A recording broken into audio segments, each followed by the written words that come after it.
I'm hereby reconvening the February 22nd meeting of the Oakdale Joint Unified School District Board of Trustees. And Board Member Shatswell will be leading us in the Pledge of Allegiance.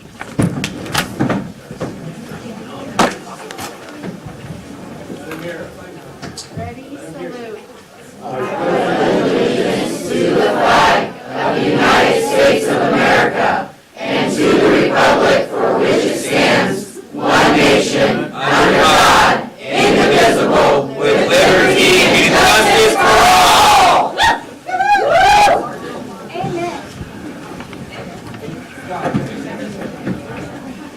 Okay. Item 4.0, report on action taken in closed session. There were 2 student expulsion cases dealt with in closed session. In consideration of the privacy rights of the students, I will not be referring to the students by name. In case number 2.2.1, or excuse me, 2.2.1, in student case number 21-22-08, the board found that there is cause to expel and approves expulsion for various violations of Education Code sections 48900 and 48915. Expulsion will be for the period for the remainder of fall semester 2021 and spring semester 2022. The vote was 5-0.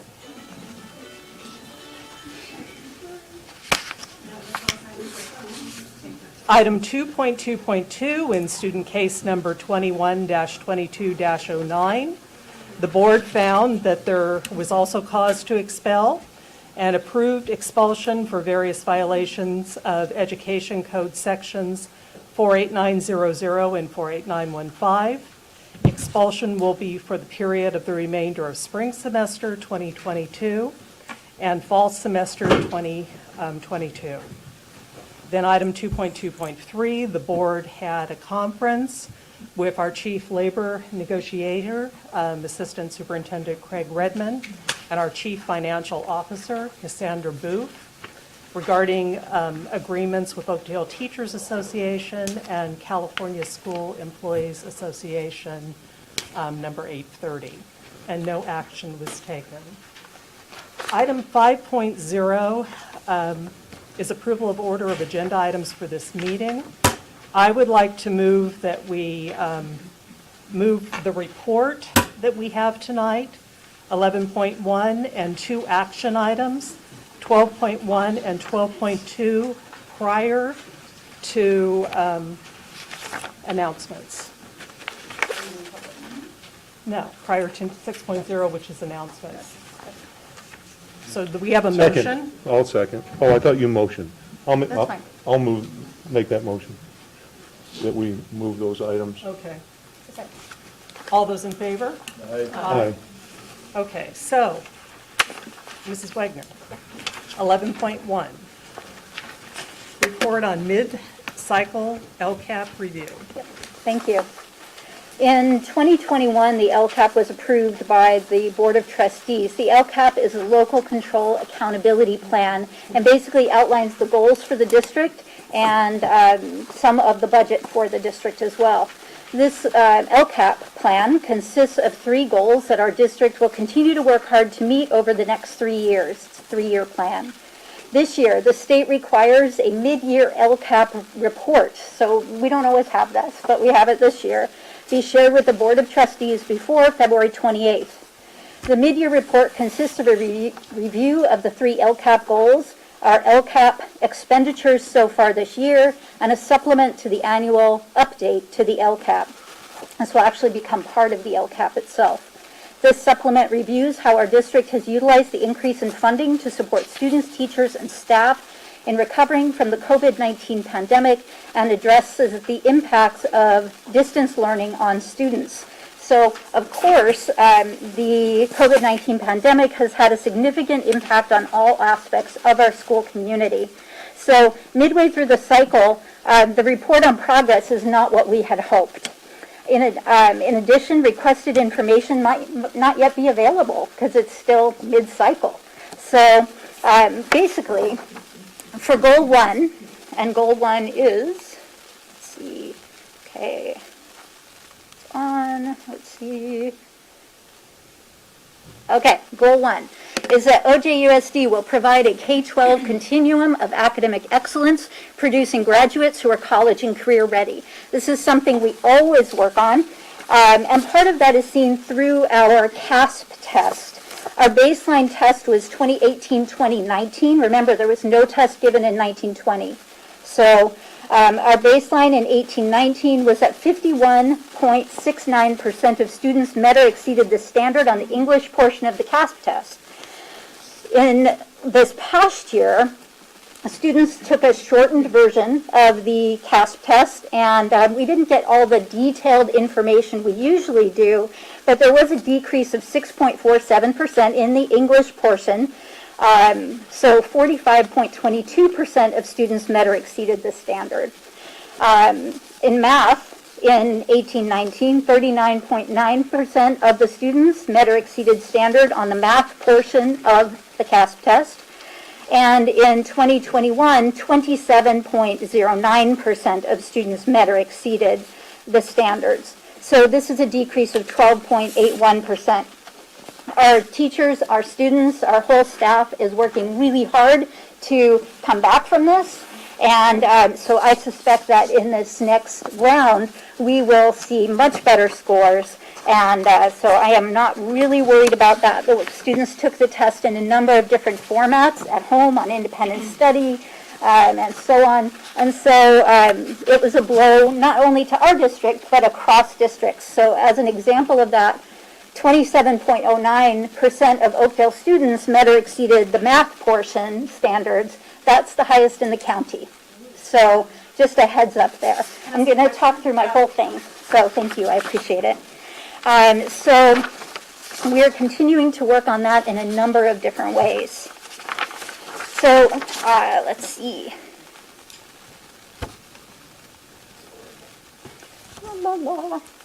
Okay, it worked backward. Kevin, can you advance that for me? Thank you. All right, so, and I know this is teeny tiny, so I'm going to read through some of it, not all of it, don't worry.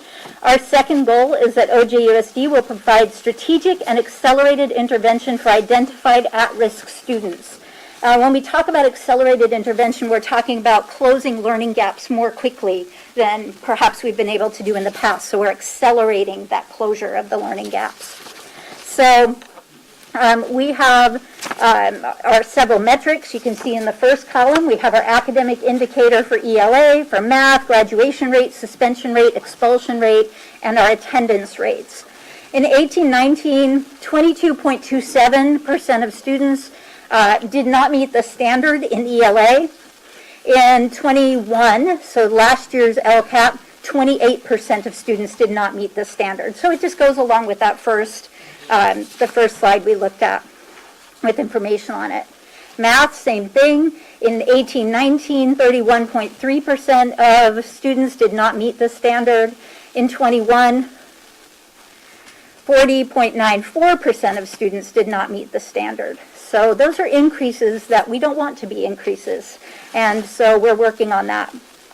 Our graduation rate did go down from 18-19 to 2021 to last year, just 2%. Our suspension rate, unfortunately, and this is just between, this school year, between August and January, our suspension rate did increase 2.3%. In the past, it had been 4%. So, you know, it's just partway through the school year. 1920, it was the entire school year. And then the expulsion rate for 1920 was, and you can't see the little decimal very well, but 0.16% of students were expelled in 1920, and we have 1.4% expelled as of January. So it does not include anything since January. Attendance rates have taken a bit of a hit, but not a ton. Oakdale High has gone from 95.82% to 91.84% from August to December of this school year. And most of the elementaries have decreased a teeny bit. Magnolia's holding its own. They went from 91% to 92%. And Valley Oak and East Stand have both seen big increases in attendance. So Valley Oak has gone from 61% to 70, almost 74%, and East Stand has gone from 76% to 81%. So those are nice things to celebrate. Our chronically absent rate has definitely increased, and that's something we're going to be working on. So that's at the very bottom here. 1920, it was 8.7% chronically absent, and it has jumped 10% from August to December of this school year to 18.40%. One too far. It's all right. There's a goal 3. All right, thank you. So goal 3, OJUSD will maintain a stakeholder community and facilities that support a well-equipped, safe, and secure learning environment for all students. So in 2019, all school sites were found to be good or exemplary using the Williams Act Facilities Inspection Tool. And in 2022, as of this January, all school sites were again found to be good or exemplary using the Williams Act Facilities Inspection Tool. Does that mean that all facilities are perfect? Of course not. But it means that they are good or exemplary, and we're certainly working on, with our facilities committee, looking at what we can do to keep improving them. Also, I thought this information, and this isn't in the actual report because we didn't have the information when we wrote that report, but the California Healthy Kids Survey was given in December, and there's a part of it that just measures kids' connectedness to school. And so I thought this was pretty interesting. Everybody decreased, but not by much, except junior high, which decreases pretty much all the time. So 5th grade in 2018, 78%, in December, 77%. 7th grade, 72% to 60%, so that's something we can work on.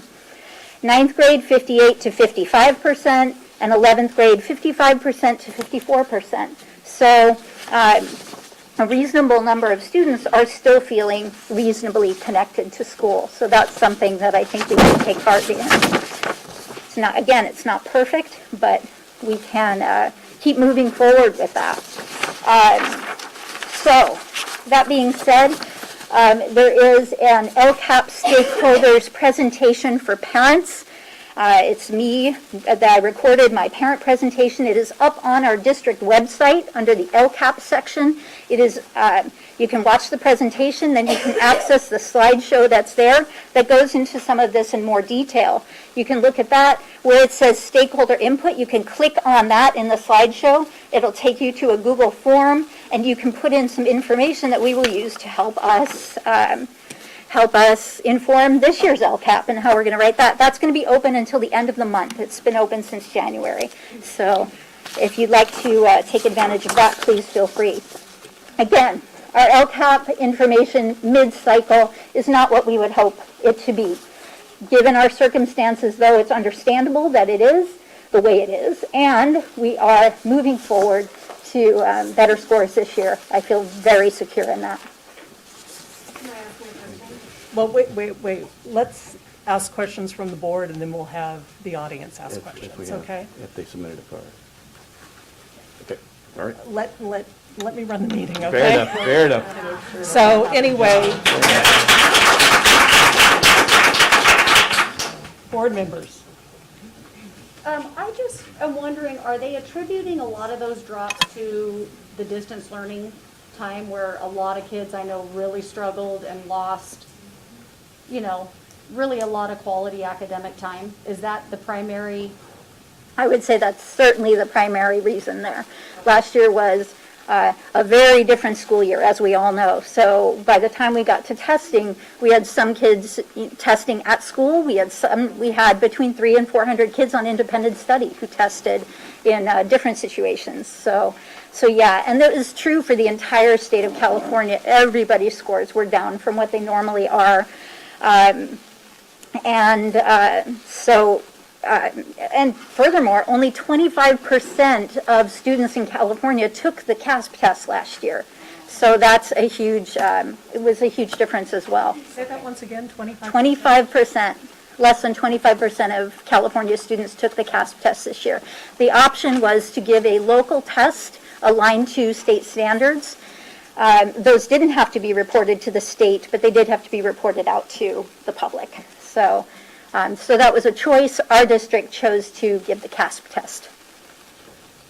Well, because one of the things that I was noting, I mean, typically when we see these type of numbers, we see them compared to other districts in the county, and we also see them in comparison with the state. So is that why? Because everybody, I don't want to say exactly did their own thing, but it kind of sounds like everybody had the option to do their own thing, so to speak. Yeah, So yeah. In fact, I and did. Don's Yeah. shaking his head yes. So. I didn't put up the science. We have take a science test at 5th grade, 8th grade, and 11th grade, or somewhere in high school, depending, usually 11th grade. And I didn't put those up because so few people gave the science test at all.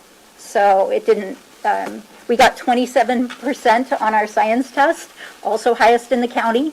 But when we consider that a lot of districts didn't give it, that didn't give us a whole lot of valid There was information. really nothing to compare.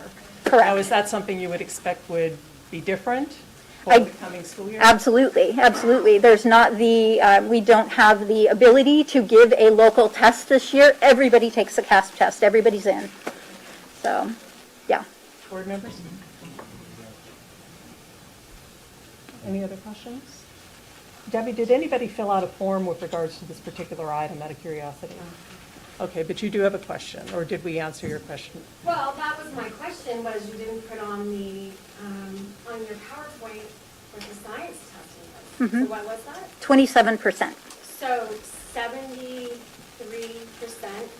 of our students are failing or not meeting standards for science. Are not meeting standards, correct. What was the science figure in 2018, 2019? Let me look. And I may not have that information, but, okay, you tell me. It was 28%. Okay. 72% of Okay. our students are failing science pre-COVID. Well, I'm very happy to say that we have a new curriculum in junior high. They're in their second year of implementation, and we've just adopted curriculums that are going to be newly implemented in 1st through 5th and in 9th through 12. I think that will help. And everybody is getting a lot of training in that this summer. Well, very good. Yeah, I'm excited about it. Not related to that. I would like to know, are we going to stick to what we said we were going to stick to, or are we going to allow people to speak from the audience? I really would like to know that. I had a question that was legitimate. Yeah, I understand that. What I'm saying, though, is that there's a procedure in place, and that tends to get out of control if we don't keep the procedure in place. So is that going to occur? I'm hearing you, Okay, Terry. Thank you, thank you.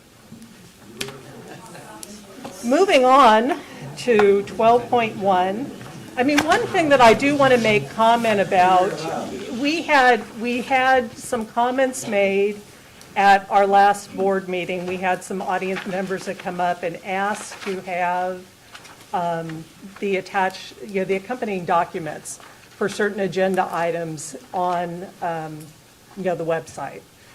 For example, something that's different this meeting, if you wanted to look at the scenario maps, you could have had the opportunity to click on and look at those maps. You would not have to wait to come here.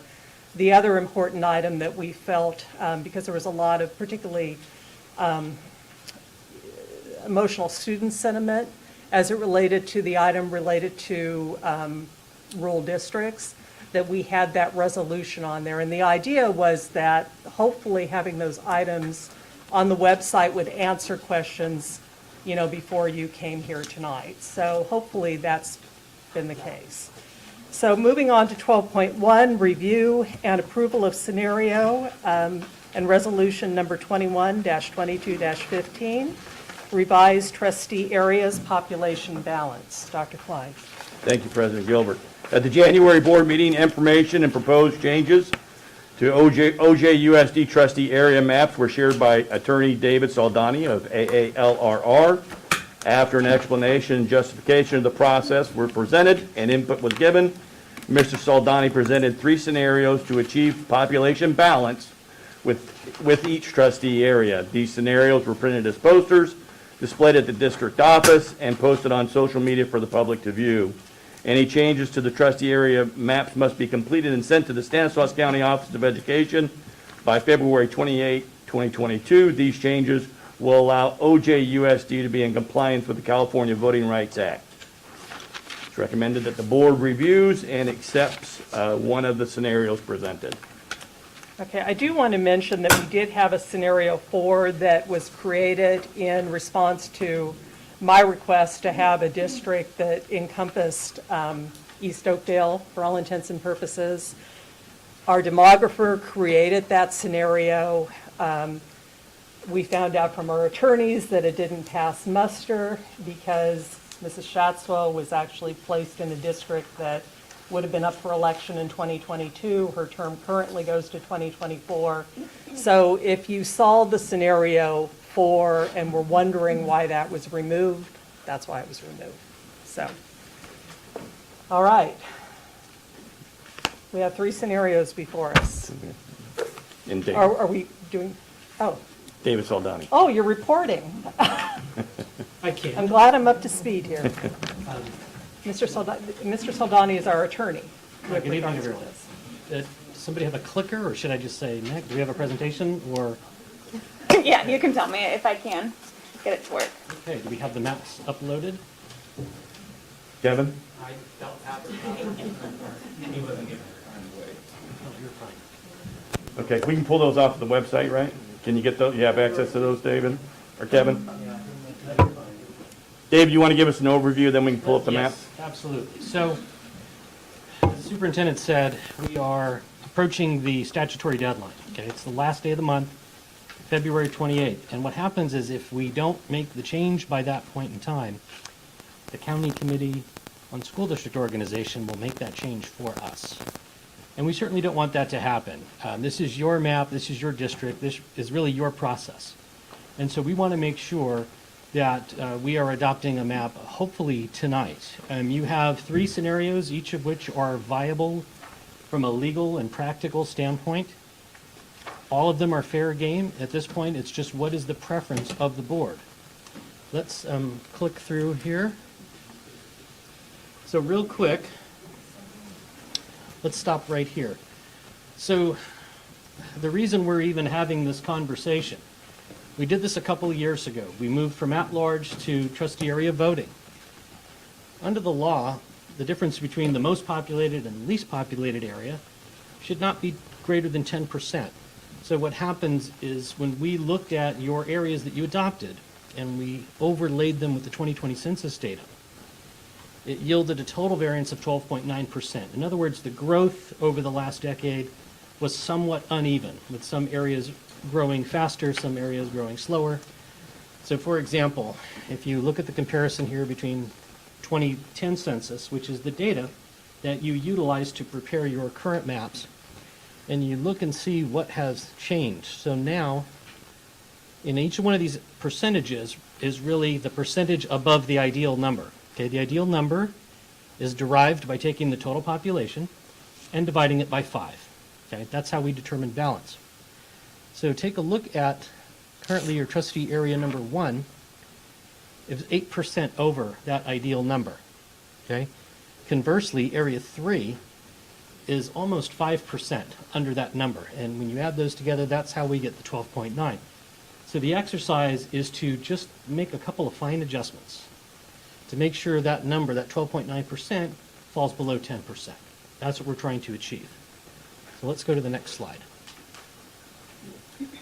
And here it is, the 2020 data broken down by total population, by ethnicity, 18 plus. Next slide, please. And this funny little acronym CVAP, which is Citizen Voting Age Population. What that means is that's everyone that's at least 18 years and older and is a citizen. Because the CVAP, those are individuals who can register to vote. Not that they are registered to vote, but this is the total universe of eligible voters, okay? This number is important for Federal Voting Rights Act compliance. So you can see the breakdown by ethnicity here. Let's move forward. I know some of this is review. We'll go through this a little bit here. Let's go to the next one, please. So here, again, by way of reminder, here's your current areas. And, you know, some of these lines look a little funny, but, you know, they're funny looking because they're built on census blocks. In other words, we can't just take a pen and just mark where we want these lines to be. The units, the individual units that comprise all of these maps are census blocks. That's where the population data is embedded. Some census blocks are very small, some are very large. And almost none of them are perfectly square. They all have little funny shapes, which is why you see these little hills, these peaks and valleys. You'll also notice, like, wow, why is this purple, why is Area 5 so much larger than Area 3? That's a function of the population balance, okay? Area 3 has to be roughly the same number of people as Area 5. So what you're seeing is that's, I suspect, that's kind of the core part of town where most of the residential development is. And along that purple area and the yellow area is more rural. So the area is going to be larger, geographically speaking, but all these areas will have relatively the same number of people. Next slide, please. So here's the tour of the scenarios. So scenario 1 takes that variance from 12.9% to 7.6%. And under this map, Area 3 is the most underpopulated, and Area 1 is the most above the ideal size. So let's take a look at what that map actually looks like. So this is scenario 1. So in the upper left-hand corner, you can see the entire shape of it, and then we've kind of zoomed in to show you some more detail. The blue line, just so you know, that's what your current areas are, okay? And the gray is the neighboring school districts. So here's the first scenario. Let's skip ahead to number 2. And there's the percentages here. Let's go to number 2, please. Thank you. So number 2, I believe, is our tightest variance. It goes from 12.9% to 2.9%. But it's important to note that you don't get like extra credit the farther below the 10%. It's really a binary thing. You're either above the line or you're below the line. You don't get an A++ because your variance is 1% versus 8%. So that shouldn't be determinative. Now, in this scenario, it's very tight. The largest is Area 3, and the most above the mean, and then the one, sorry, go up a little bit. Right there. Then the one that's the most below the mean is Area 2. So go ahead and advance it to the next, and you can see there's a close-up there. So there's, again, the blue lines are the current areas. So you can see that change. And this is kind of a zoomed-in view. So you can see where the areas kind of all intersect there in the middle of the map. Okay, next slide, please. We'll skip ahead one more. Okay, 2.4%. That's even tighter, I believe. Okay, so this one, the largest area above the mean is Area 5. The smallest, it's a tie, 2 and 4. Let's move forward a little bit and see, again, the blue line are the current areas. So you can see what's shifted. So that is scenario 3. They are also available here, kind of blown up with street level view so you get a more detailed look. If you want to circle around at some point and just kind of take a look or take a screenshot, you can zoom in. So 1, this one's 2, and I think that's 3 in the corner. Any of these 3 maps, practically, legally, all acceptable. Which one better reflects the communities, right? Which one better reflects the reality of the neighborhoods that make up these areas? That's really a decision for the folks that live here. I don't live here, so I can't give you an opinion on that. I can tell you whether it's balanced or not, but you'll have some insight as to whether these make some logical sense in terms of communities of interest belonging together. Let's go to the next slide, please. Again, the underlying demographics. And here they are. Just this is for ease of use here. We've got all 3 compared at the same time, so you can see the differences. I'll say this, each one is distinctive. They're not just riffs on a similar scale here. These are all very, very different looks. And they're all legal, they're all below the 10%. Let's go to the next one. Okay, any questions about the scenarios or about the process? Board?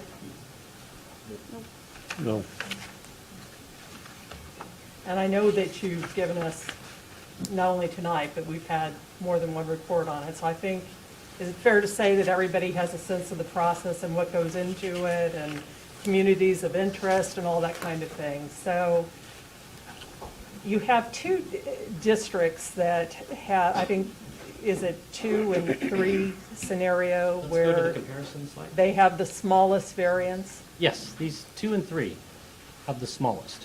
So, again, it's hard to project where future growth would be over the course of the next decade, but in terms of the likelihood of these not changing significantly, it's likely, the less variance, the less likelihood you would have changes a decade from now. Yes, but the good news is that even if you received a massive housing development in one of these areas that completely blew that number, you don't have to touch this again until 2031. Right, well, we've been through it, so we do understand that. I don't know. Board? Questions? I mean, I had asked for the scenario 4, so, in my mind, that was where I was going, so I don't want to say I don't care, but I don't have strong feelings on any one of these, So I so. don't really either. I know even though the variance is more on scenario 1, it's not bouncing all over the place. If you look at the maps, you've got purple wrapping around and you've got yellow and it's almost like the person's representing this area. We're not even sure what they're representing. So, like you said, I don't want to go with just say, well, the lower variances, we may not have the change later. You're talking, years from now that they would have to revisit this, and it may be completely different depending on where all the growth grows. I personally like scenario 1 because I think it's a cleaner, it's distinct. You've got these different areas, but again, none of the areas offend me or that are, so crazy. I just think that's a cleaner representation of certain areas. And in fact, there's a legal term for that, and it's called compact and contiguous. And that is a consideration when you're drawing these maps, is those areas should be compact and contiguous. So where we can avoid those funny lines, we like to do that. And of all 3, I will represent to you that scenario 1 is, instinctively you landed on it, it's the most compact and contiguous, because visually, you don't have, the purple wrapping, doubling back in on itself, right? And, same thing that yellow's doing here. There, everything is a little cleaner, but the trade-off is your variance is a little bit higher, but at the end of the day, it's still a legal variance. I do want to mention that in all of these maps, we have an appointed incumbent. There is no seat for the appointed incumbent in 1, 2, or 3. Just so the audience knows. I like scenario 1 just because it most closely aligns with what we already have. Yeah. And that was already done. The board did an extensive study of this in 2020, is that right? Yes, months actually. And had a lot of outreach and a lot of meetings So about it. I say we just go. So do we have a motion? Because we don't have a public comment request on this, right? We have one, You have one? Russell Gerber. So I guess the only question I have is to clarify, because I'm just trying to get my head around this, I don't know anything about this kind of stuff. So how was incumbency considered in how these districts were drawn? So under the law, let me give you 2 answers to that. Under the law, incumbency can be a factor, but it cannot be the determinative factor. So you can take that into account, but that can't be the primary reason why you're driving a line here or there. In this case, it doesn't come into play a lot because they're naturally already spaced out. The reason why is because we've already gone through this process and we've had some elections from areas already. So they're kind of naturally separated based on the fact that we've made this change a couple of years ago and have already conducted elections from some of the areas. Okay. Okay. And then, so my next question would be then, with 3 board members that are at large and 1 that's been appointed, what does that mean? Does that mean at some points they may, if they choose to rerun, have to run against each other? If they are in, so the way this works, moving forward, you're electing from areas. Now, I understand you did have an appointment, but that appointment was to fill a seat that was elected at large. Mhm. And so that appointment could have been at large, meaning it doesn't matter where that person lives or Right. lived, right? We have 3 of those. So how many seats are up in 2022? 3. 3, okay. So We you're have gonna 1, 4, and 5, I believe, are Okay. the districts that are up. So those are going to be the seats that are up, meaning if you want to run for one of those seats, you have to live in one of those areas. I see. Okay. And in terms of the individual that was appointed, they're serving out the remainder of the at-large term. Does that run in 2022 or 2024? 2022, okay. So if that individual, and I don't even know who that person is, if that individual lives within one of the 3 areas that are up, they can run in one of those 3 areas. Okay. But like we mentioned, the appointed trustee is not in one of the 3 areas that's up in 2022. Okay. The appointed trustee is, I believe, in number 2, which And that's is not the up 3 until that already have 2024. Correct. Okay. So then that person would not be able to run in one of the areas Correct. that's opening up.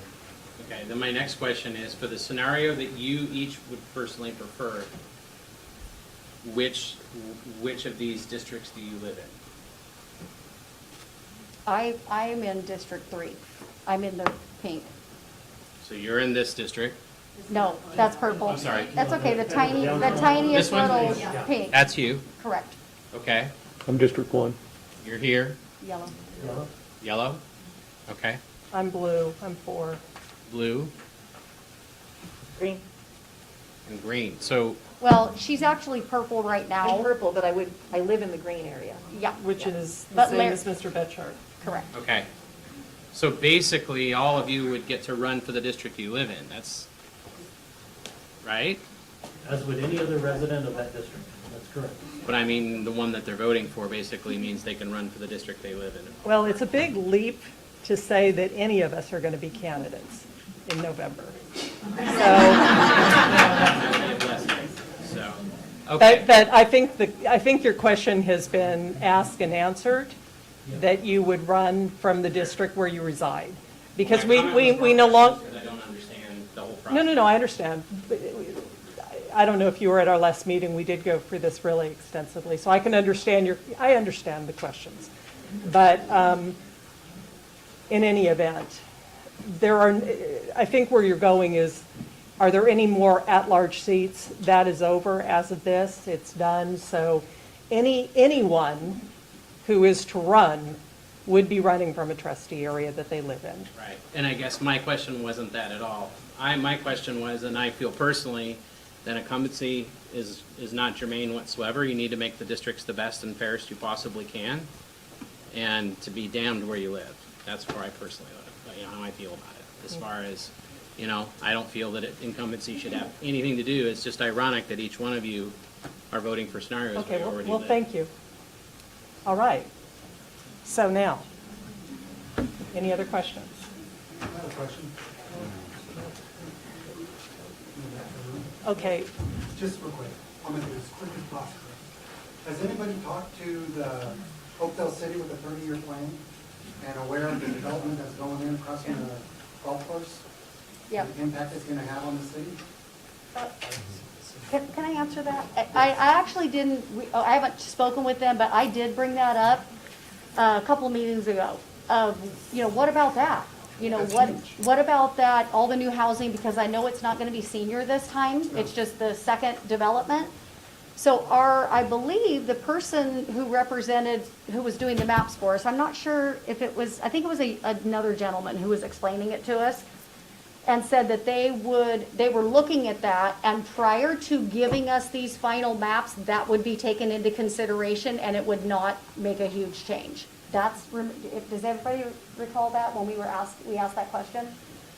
So as far as I know, because that's the first thing I thought It's of. huge, it's just going from Stearns all the way out to Del Oso and out to Sierra, and there's every kind of living condition that you can think of. Right, so It's we, gonna increase by 50% Okay, but again, what you've explained to us is, once we determine these maps, this would be what would be in place for a decade.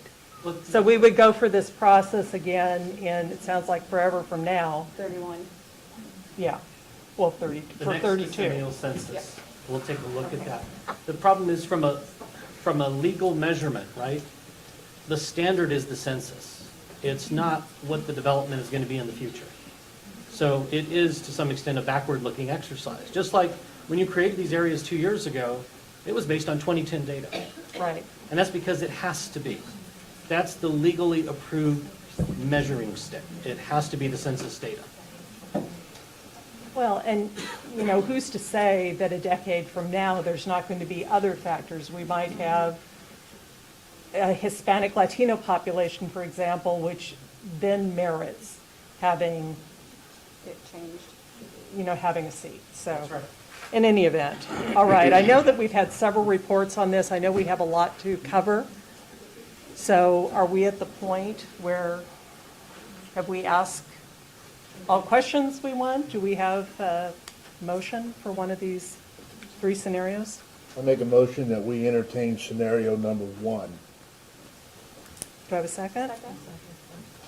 All those in favor? And Aye. this is a resolution, right? So you want us to? Yep, it's a roll call vote. Board Member House, Aye. Board Member Shatswell, Aye. Board Member Betchart, Aye. Board Member Taylor.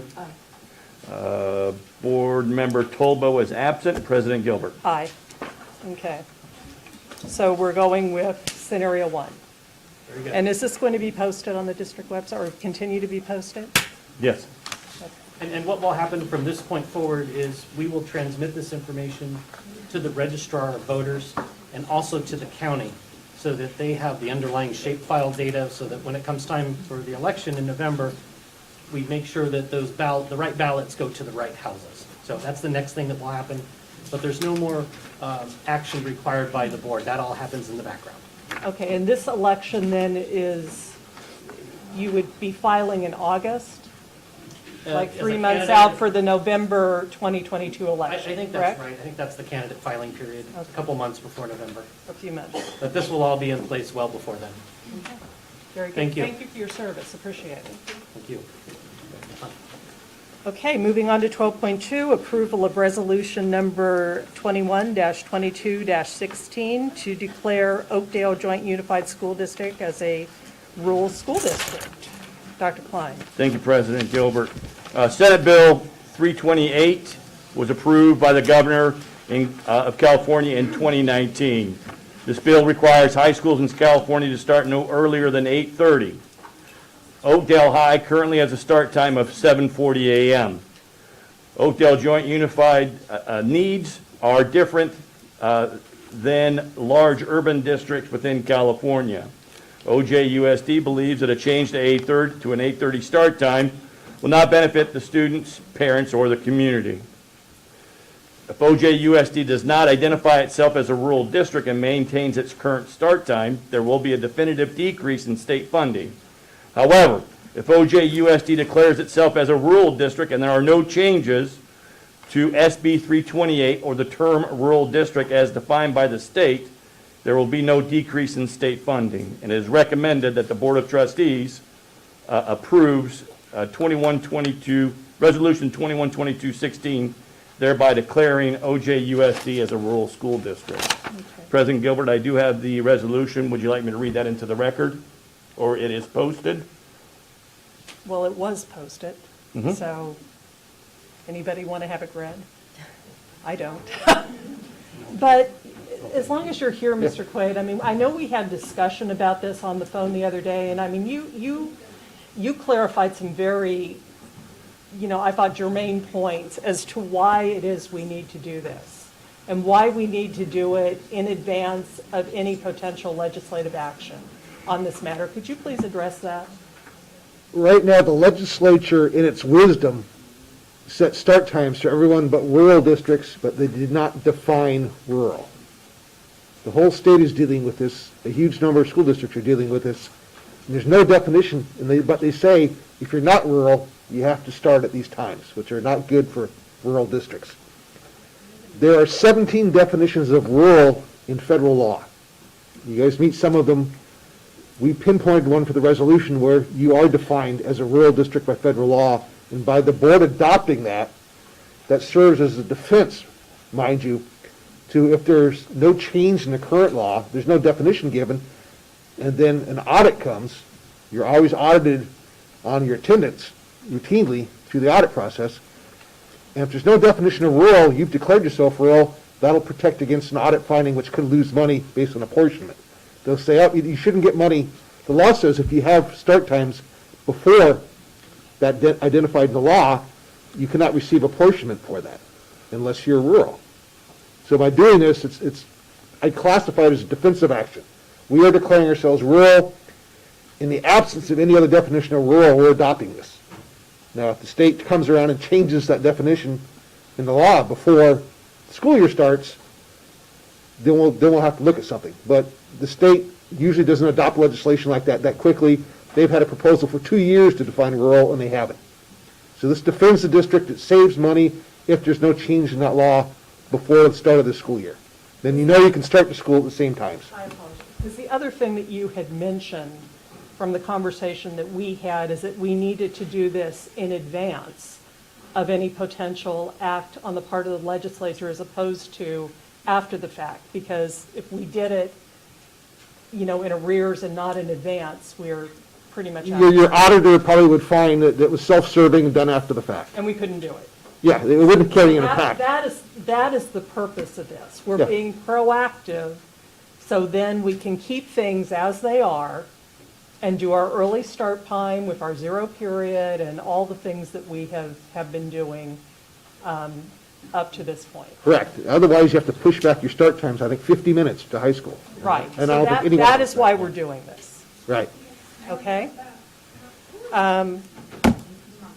Debbie, did we have any, I am going to ask for questions from the board, but did we have any public? Okay. Board, do we have any questions on this resolution? No? Okay, so it is a resolution, so. We need a motion. you- and we need I a move mo- we approve Resolution 21-2216, declaring OJUSD a rural school district. Second? So we have a first and a second, then you're Okay. going to do the, Yes. Board Member House? Aye. Board Member Shatswell? Aye. Board Member Betchart? Aye. Board Member Taylor? Board Member Tolba was absent. President Gilbert? aye. 5-0. Thank you, Mr. Quaid. Okay.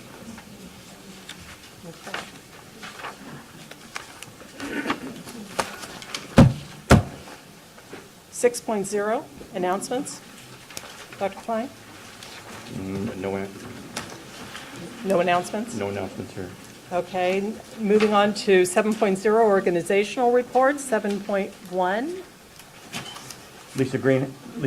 Oh, there she is. I was wondering, representative of Oakdale Teachers Association.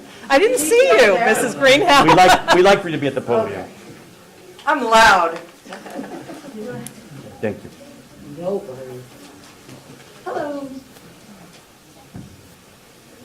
No, no, no. Jeez. I feel like I'm also too tall for that. Good evening. I have really struggled putting this speech together tonight.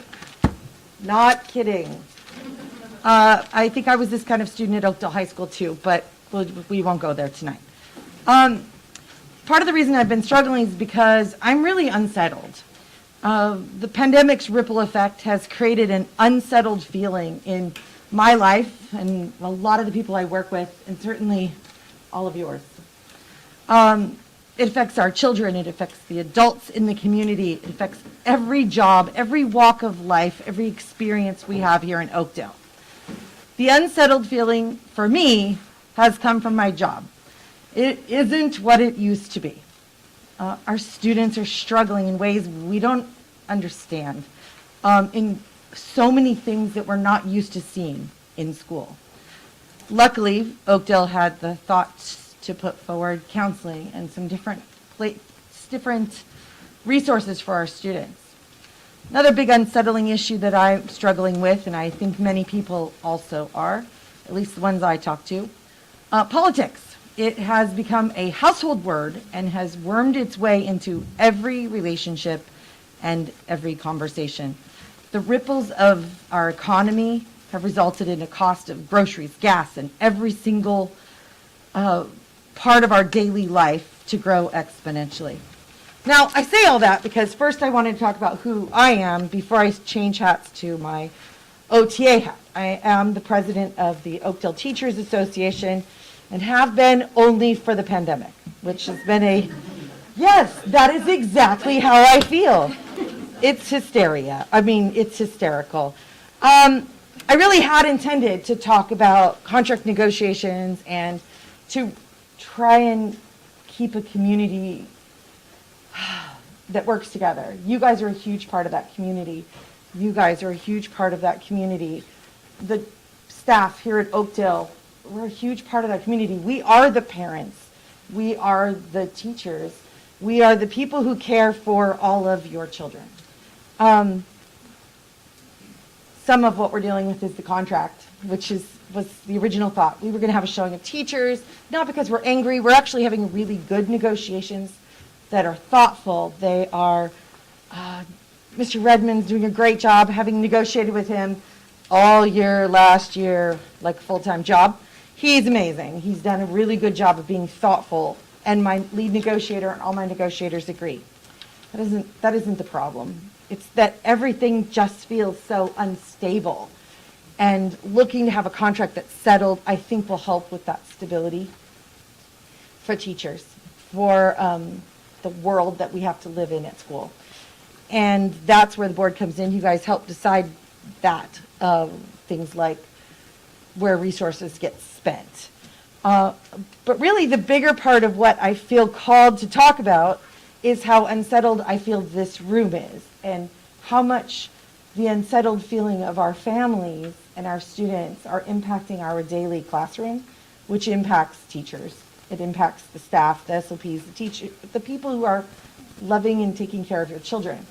I don't care which way you fall on the side of masks or not masks, vaccines or not vaccines. I don't get to speak on that because I have to come in as an impartial person in my capacity as the union president. But what's happening is divisive, and it's hurting students, and it's hurting our classrooms. And I would like to ask that respectful conversations occur, thoughtful listening occurs, and understanding that there is a lot that I cannot do to fix the problems, that our school district can't do to fix the problems, that our state and country can't do to fix problems. Yeah, I know there are things that people can do to fix the problems. I'm not naive. But I also feel that instability, that sort of fear that I see in my students coming from people here too. And the fear comes out as frustration and anger, and it comes out in the way that we speak to each other. And I don't want that. I've spent the last year and a half pushing really, really hard because I desperately care for all of you and all of you in this community, and it needs to stay a community even after this pandemic becomes part of the wind. So I went off script because I scribbled it all out. But the point was really, I struggled to write the speech tonight. I'm still struggling to say the speech tonight because I think it's really, really important that at the end of the day, that this community, which is pretty awesome, I've been here a really long time, and I've been in some other places and come back here, is worth the time, the effort, the consideration, the kindness, the thoughtful way of speaking to one another and resolving issues. And also understanding that some of the issues can't be resolved here.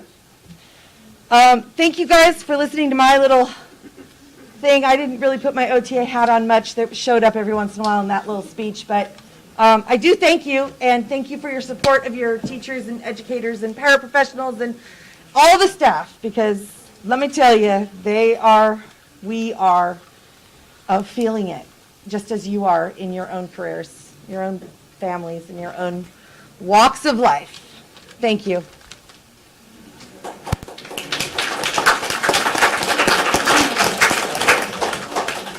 I feel like I'm flapping my lips a lot tonight, but I do feel compelled to say something, Lisa. As you know, my son graduated in 2020. And as you know, when he was in your 3rd grade class, I volunteered in your class every other Tuesday for 2 hours.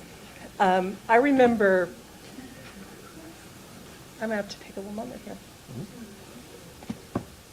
One of the most special experiences I had, during my time as a parent volunteer in Oakdale District is at the end of the year, when you sat, you know what I'm going to say, don't you? When you sat in a round circle with your 20 or so students and without notes, you went around student by student and told them what was special about that child that you would remember about them forever.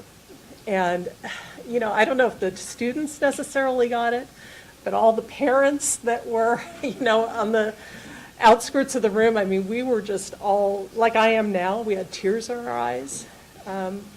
It was just an amazing moment. I know how much you care. You care, obviously, about your members, but you care about the students, and you care about your community, and it shows in everything you do, and we just really appreciate you. And I just felt like saying that. So, thank you. There you go.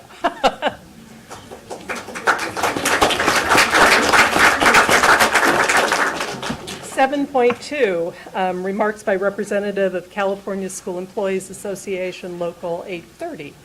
Mr. Cox. Easiest way, Jake, go that way. Up front, Jake.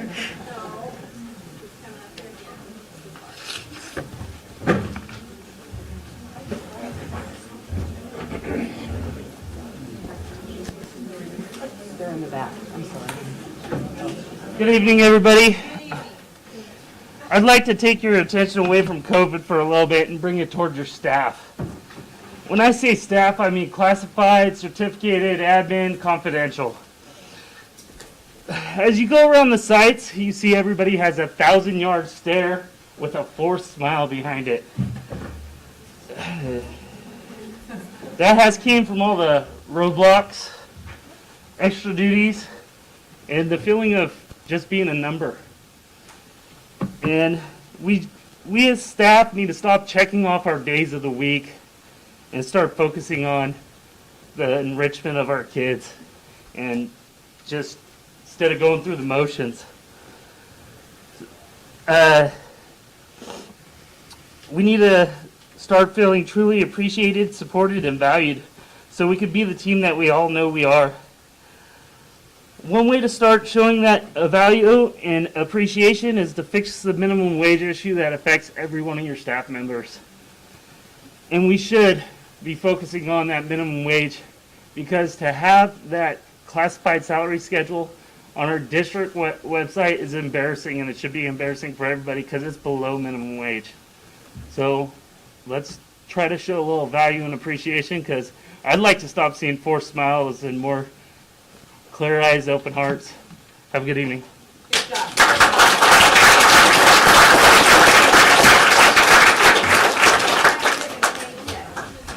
Thanks, Jake. And our student board member is not here this evening. That is correct. So we're moving on to 8.0, public comment. This is the time when any member of the audience wishing to speak on items not on the agenda but directly related to school business may do so. As per Education Code Section 35145.5, the board president may allot time to those wishing to speak, but no action will be taken on matters presented. Individuals with public comments will be limited to a maximum of 3 minutes, with a total of 45 minutes designated for this portion of the agenda. Individuals with questions on school district issues may submit them in writing. The board will automatically refer requests to the superintendent. If appropriate, the president or any member of the board may direct that a matter be referred to the superintendent's office for placement on a future agenda.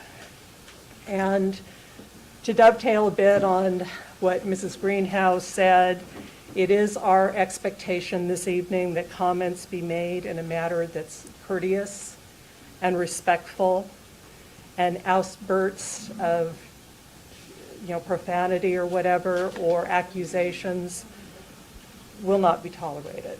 So we understand the intensity of emotions on both sides of this issue, and with that in mind, Right now, there are 17 we're open for public who have comment. filled out public comments requests. 4 of those have to do with masks, 1 had to do with student protests, 1 had to do with kids breathing. The first person is Melissa Goodman. I don't need the full 3 minutes, so I can go to the kids. So, for the last 2 years, we as parents have attended these board meetings and at every opportunity shared with you, all of you, the experiences, feelings, and emotions that our children were facing as a result of decisions made by the state of California, as well as the decisions made by this board.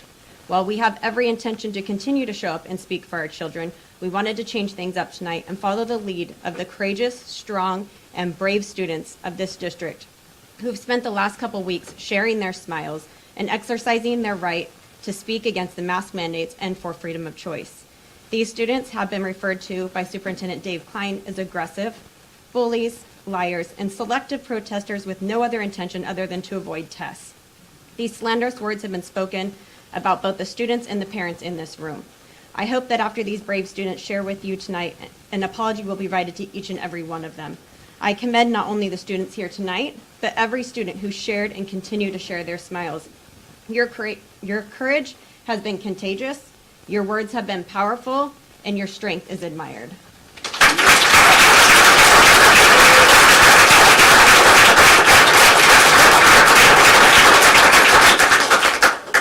Amy Rivera on mask choice.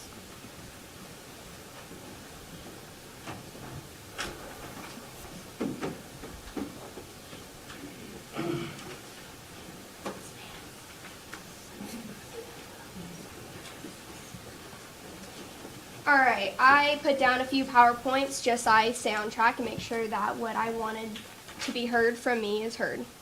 So I feel as if we should have the right to choose to wear masks. This is what the basis of America was built on, freedom of choice. That's why we are where we are now in America. And they've also been proven not to work. What happened to the 2 weeks to flatten the curve into 2 years that we've been stuck into isolation, not been able to go to school, not been able to socialize? I don't think it's fair. I've missed out on so many crucial points in school. 2 years of missing socialization is just not fair to me, not fair to anybody who had to go through that. Also, I want the rallies and experiences that everybody else besides our generation got to experience in high school. I personally do not think it's fair that we have to miss out on all the rallies, all the fun things that my parents, cousins, everybody who went to high school got to experience, but us, because of this mandate. Also, all of my family went here, and I also want to go here, but it is not that big of a deal, and I can go to a different school if it's really this big of a deal that I have to wear a mask. Thank you.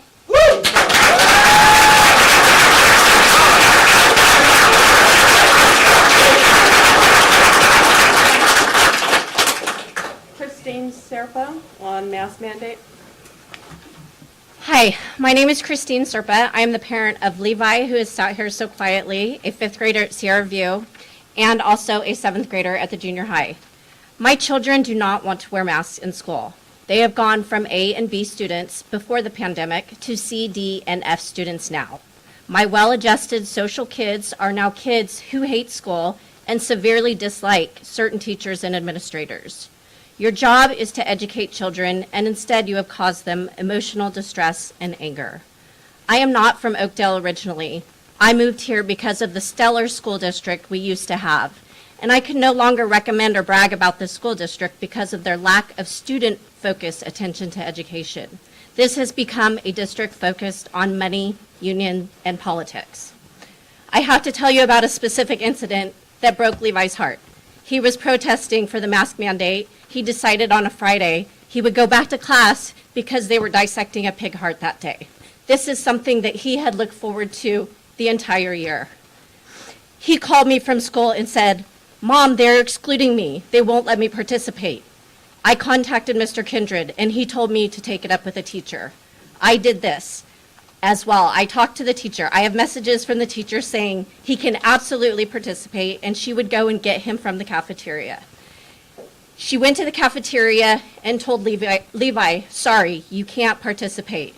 This was done to him because of direction from Mr. Kindred and Ms. DeCoste. I have copies of all the messages if you would like to see them.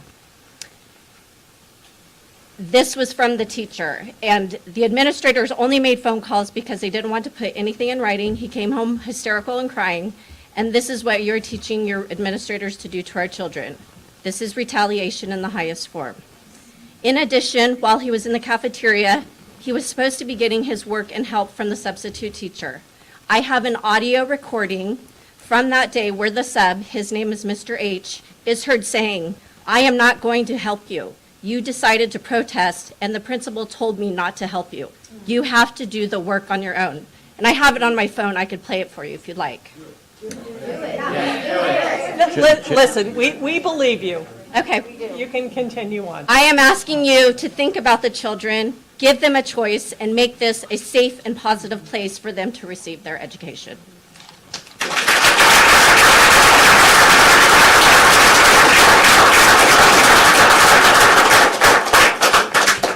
Jennifer Plouffe on masks.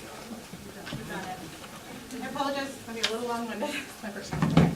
Imagine being an 8-year-old boy who simply didn't want to cover his smile anymore. Didn't want to get yelled at for constantly having to pull at it, putting it up, and getting a card sent home stating that he had been spoken to multiple times about wearing his mask properly. Then even being told that he should change masks because the only one he actually likes to wear apparently slips down. Our kids should be in class learning, not being humiliated or bullied about wearing a mask. Our kids shouldn't be having their class time taken up by a teacher who constantly has to ask students to pull them up or to put them back on, especially given how much actual class time, actual teacher-student time our kids have missed out on in the last 2+ years. Sometimes kids and adults alike pull down masks because you simply can't hear or understand what is being said. My son is in speech. He already has trouble pronouncing certain letters, so sometimes comprehending what he is saying clearly is difficult. Now imagine having an 8-year-old being told without a parent being notified about it, you can't be a part of your class anymore with your friends or your beloved teacher. That instead you have to go sit out in the freezing cold. This is your punishment for not conforming. So then apparently my son gets placed in the shade with a higher than normal wind chill in 43-degree weather with a para assistant. About an hour and 20 minutes after I spoke with the school and them telling me they'd get back to me, of which they did not, I finally get a call back. It's the principal, and I ask what's going on with my son. Is he still going to get to go to recess, have lunch? Is he getting his schoolwork? She did say he would get all that and that he did get his schoolwork, and then I asked her again, where is my son? Because she neglected to mention that. And she stated that he was sent outside. To be truthful with you guys, I honestly didn't know how to react, so I just literally said thank you and got off the phone. I wanted to speak to my son, not get secondhand information. I wanted to ask him if he wanted me to pick him up immediately. I could be there in 4 minutes flat, see if he was okay. I couldn't fathom what was happening. So that's exactly what I did, and my boy, my precious, precious boy, said no, he didn't want me to pick him up when I offered. Then I asked my son if he, as calmly as I could, trying not to show what an absolute mess I was, what do you want, crew? Do you want to just go back to class and put a mask on? I promise I won't be angry or disappointed or mad or whatever you want to do, buddy, I'll back you. And his response was, well, Mom, I don't like being outside in the cold because it's freezing, but I will not put a mask back on. I have never been more proud of my son at 8 years old. Now, while I have this platform, I would like to say thank you to the para assistant, even though I wish at that time, in that moment, you would have said, hey guys, this isn't okay, this isn't all right, I don't think we should be doing this. Maybe we should find another way. I don't know who you are, but you recognized that my son was freezing cold and you got him hand warmers. But also on that note, how sickening is it that an 8-year-old boy was forced outside in the freezing cold to the point where he couldn't get his work done because his hands were shivering so bad that an adult had to give her own personal hand warmers. She even had to move them to a spot out of the shade and wind and into the sun so that they and herself wouldn't be so cold. I wish all of you guys could close your eyes for a moment and pretend that this was your son or your daughter, grandchild, niece, nephew, someone little that you loved. How would you feel if they were forced to sit outside in these conditions and then expected to learn? What if it was one of your neighbors? Keep going. Sorry. What if it was one of your neighbors who saw forcing a little child to sleep outside in 43-degree weather because they were mad at them, possibly didn't agree with them. I'm hoping one of you would have called CPS and reported that child and being forced outside in these ungodly temperatures at such a young age. And I'm also guessing that the police would show up and possibly arrest the parent and take the child away. I'm guessing most of you would be equally sickened by the people who could do that to a child, to an innocent child who's doing nothing more than coming to school and trying to learn. How dare you treat my child like this? It is shameful, sickening, and I wish it kept you up at night. I'm sorry that it doesn't, but Lord, I wish it did. My son has had a horrible time with this. All of this, the emotional turmoil that has been placed on my son, and in fact all of the children, is inconceivable, and unfortunately, we truly won't know the damage for years to come. I will never understand how people who chose to make a living doing such a beautiful thing and loving all of our kids as if they were their own, enough to do what you guys do every day, and then saw this abuse, and this is what this is, abuse, and still walked and managed to walk by. You are equal in the neglect and abuse of those children and those boys. He has lost faith in you guys. He thinks you'll never stand up for these atrocities. So he told me, Mom, I'm not putting the mask back on, so get ready to homeschool. It's gut-wrenching to know that an 8-year-old little boy has already lost faith in the people that chose to make a career being a pillar for our little ones. How do you look yourself in the mirror? Make masks a choice and not a mandate. Thank you.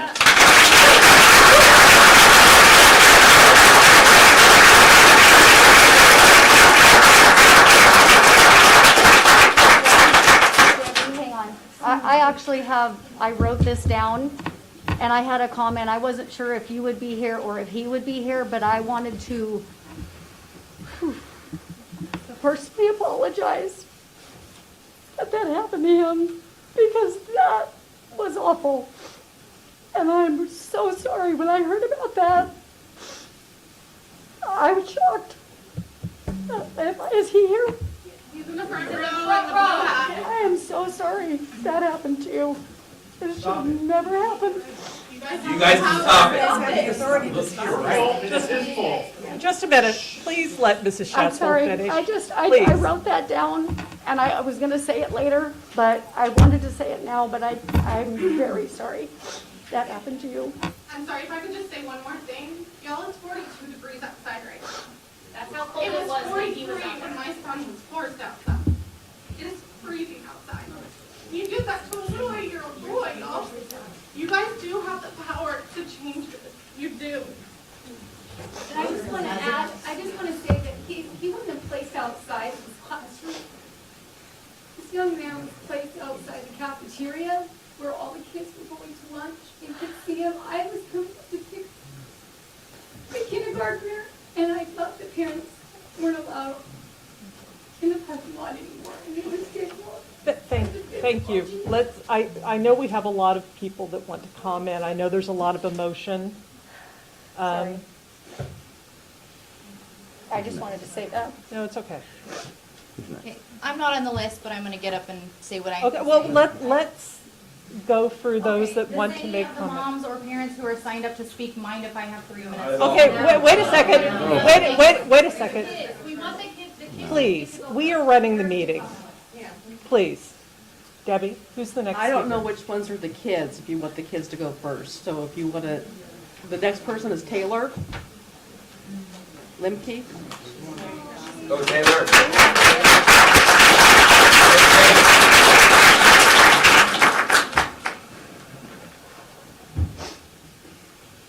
My name is Taylor, and I am an 8th grader at the Oakdale Junior High. I tested protest against masks because I cannot breathe, and it is making it hard to learn and focus. I was sent to the office, which led me to getting moved outside in the cold and wind. The days after, I was moved to the gym. We were offered Chromebooks to do our work.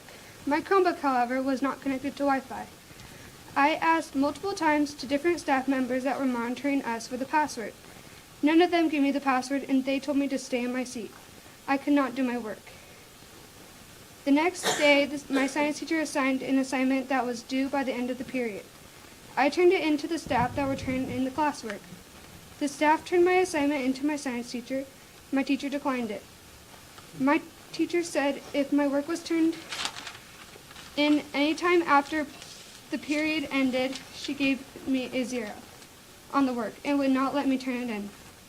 Not only did this happen to me, but it happened to my friends as well.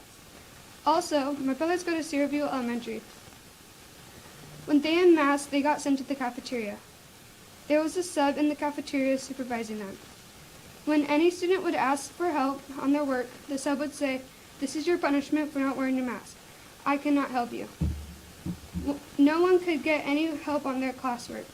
He would also tell them to just go home and go on independent study if you don't want to wear your mask. It makes me so sad that kids who unmasked were treated so badly. We just want the freedom to choose to wear a mask or not. It was so hard to understand teachers who are masked and some that are even double masked. My hope is that soon we could all go to school without being forced to wear a mask. It would be great to be able to see each other's facial expressions and smiles again. Thank you for your time.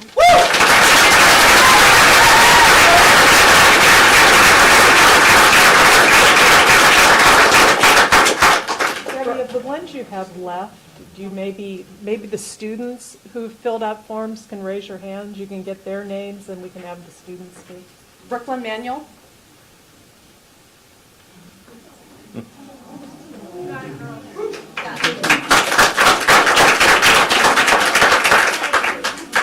Yeah, let her stand over or we can Turn the see mic her. down maybe and have her stand up to the side.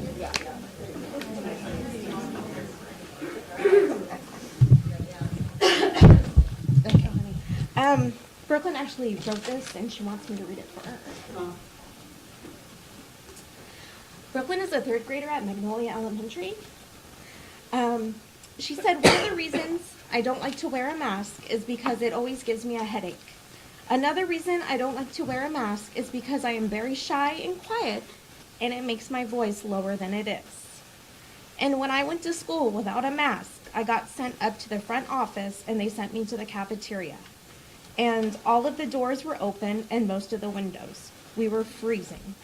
Then after a day, they sent us to the auditorium, and in the auditorium, they had the doors open and we were freezing still. And we had no directions to do anything, and they just gave us work. That wasn't even what we were doing in class. I heard other schools in California have mask choice, and that is all we are asking for. Thank you.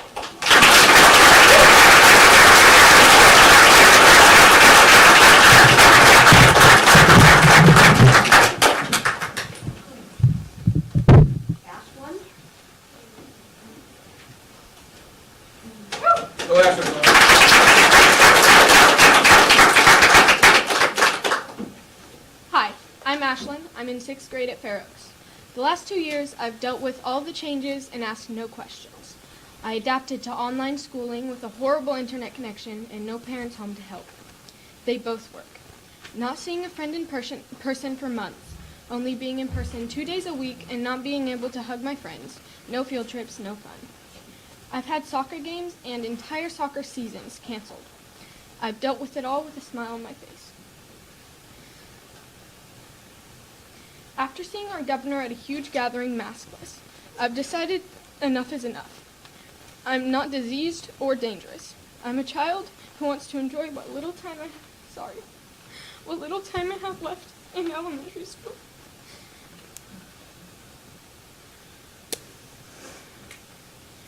I chose to remove my mask, and I'm choosing to keep it off. When I chose to go without a mask, I was sent to the learning lab and given independent study work. We were yelled at, talked down to, made to do math for an entire day. Told we can only use the bathroom once a day. Told we were not able to do 6th grade camp and that we will not be able to attend the AR Reading Award field trip for reaching our reading goal. This field trip is outdoors, no masks required, and I earned it. I have been to many character trait assemblies in the last 7 years and heard you should stand up for what's right. What is happening right now is not right, and I think you know that too. I don't want to choose for you, but I'm asked that you stand up and support us. We deserve to have the mask choice and be in the classroom where we belong. Thank you.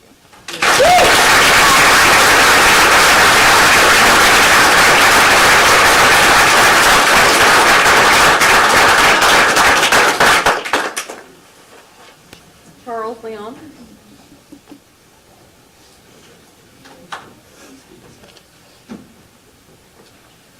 Okay, I am Charles Leon, and I just want to be talking about a couple of experiences I had when I chose to go maskless throughout the day. The first few days we were put into the gym, the old gym that is, and many kids I noticed did not have a place to sit. Many were just sitting on the ground because I don't think the school had accounted for that many kids actually showing up. After we were sent to, I believe it was lunch, we were filed back in, and they had rows of chairs for us, and it felt more like a prison than an actual school. We were instructed not to talk, don't move. It was not pleasant. It was not anything like what a school should be. And it didn't get much better the next day, because the next day we were filed all into the bigger gym. And it was more of the same. No talking, no moving the chairs, except this time it was those who are being disruptful will be removed, and I believe it was a one-day suspension. After being fed up with that, we all got up and left down to the district office, where we were told we were all suspended, and we were informed that they had blockaded the doors with folding tables, which is unacceptable. The next day, however, when we came back, it was more of the same, except we all stayed in, or most kids stayed into the gym. But when I stayed in the gym that day, I had noticed that it was relatively colder than the previous days, and when kids were, I saw they had blankets around them, which in my mind is, wow, why do you have blankets that in a room that should be warm when it's freezing outside? They made it colder. They turned on the AC. I could feel it. There was cold air blowing down from the ceiling, which is unbelievable. The next day, after the school district here has pushed us into a corner saying a 3-day suspension for those who will not wear their masks, it was maybe 3 or 4 of us that were shuffled into a room where I watched the vice principal have the Chromebook carts removed so that we could not do our homework in there. We were not given the internet passwords, and it was unacceptable. These are just some of my experiences from the past few weeks.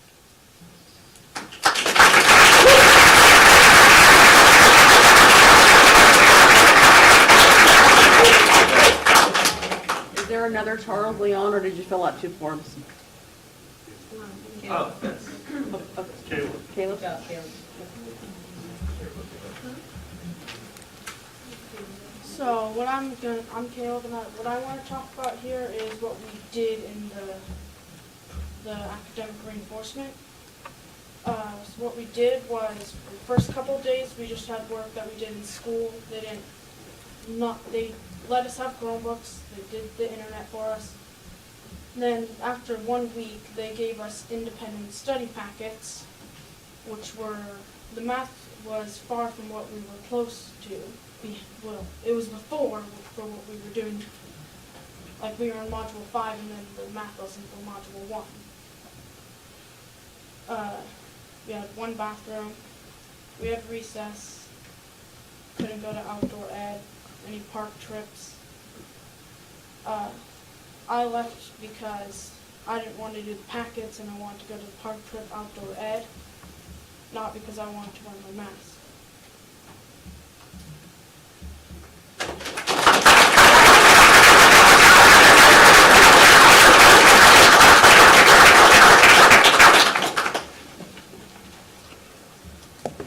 Gina Boyson indicated she wanted to speak after the last student. I don't know if there are any other students here that fill out a form. Raise your hand if you filled out a form.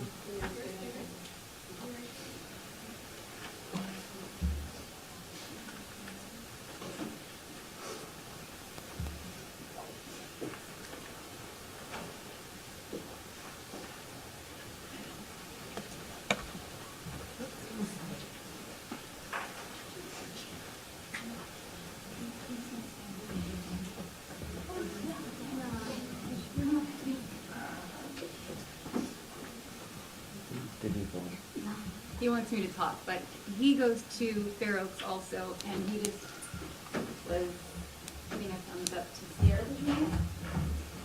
Oh, Ashlyn. He did say that the kids were only allowed one bathroom break. I finally, by Wednesday of the second week, which would be the week before break, I emailed the teacher and I asked her how Anthony was doing in class. And she responded that Anthony was not doing his schoolwork in the classroom. He was directed to independent study. That was from you all. You guys gave him his schoolwork. So then I already had my feelings with Mr. Klein, which I'll talk about that after Gina. But my husband emailed the principal, and the principal emailed back and said that because even though Anthony was one student out of his classroom, it was too much of a burden to put on his teacher for her to give him his assignments. And when he asked what would happen when he returned, missing 5 days of school with his classmates, what would happen? Well, that was all excused. And when he returned to school today with a mask, that he would be caught up by his teacher and just follow up with what they were doing today and just excuse everything that was last week like it just never existed, or the week before, excuse me, like it never existed. He was given no homework. He was, okay, go ahead. Yeah. Okay, so that's, he wants to say something. Go ahead. See what you want to say. Okay. For you, Ben. Did you want to come to school today with a mask? It's okay, we're listening. Yeah. What did your teacher tell you if you don't have the mask on? That she'll get fired. They didn't help us. There was one teacher, I will say, and you maybe should reach out to him. His name is Mr. Graham. Anthony came home and he had the best day in a very long time with his teacher. And this little boy's nodding his head. This teacher instructed them on how to do their work. He was very calm and patient with them. He gave them more than one bathroom break. He checked on them, helped them with anything that they needed help on. As the other days, they were not instructed with anything. And there was one day when he called me at 2 o'clock in the afternoon and asked me where I was. And I said, well, I'm getting ready to leave the house. And he said he was dismissed and he was standing in front of the church waiting for me. I thought school got out at 2:14 or 2:16. I may be wrong because there are a lot of cars there when I come.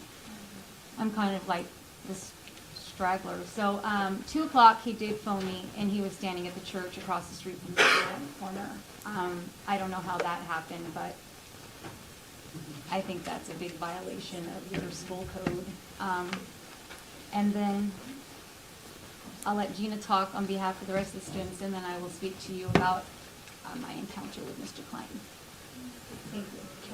So, Good job.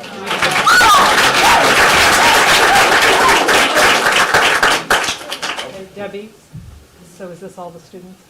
I don't know. I signed up to speak. What is her name? Sarah Martins. Sarah I'm Martins, speaking okay. for my daughter, Elena. Okay. She asked me to speak for her. She goes to Fair Oaks. I have 4 children at Fair Oaks. They all do very well in school. I think this is just something I want to add before I get to her. All of the students that have spoken here today have talked about how they've been trying to do their work and keep up with their work, and then they were given independent study packets because their teachers were instructed not to give them their schoolwork. So I take issue with the passive-aggressive tone that came from Mr. Klein, that these are kids who are disruptive. My daughter's an honor roll student in 4th grade. Okay, and that's with having in the past needed extra help. I am tired of this divisiveness that we're getting because it's not fair. We're not extremists. We're not just moms. We're raising lawyers. We're raising future school board panelists. We're raising doctors. We're raising welders. And the treatment that these children have been receiving is appalling. My daughter has worked so hard to keep up with her schoolwork, and the line from the principal was that the independent study work was in line with the grade levels, and it's not. Because the work that she has done, she has an excellent teacher who is oftentimes ahead of where she needs to be.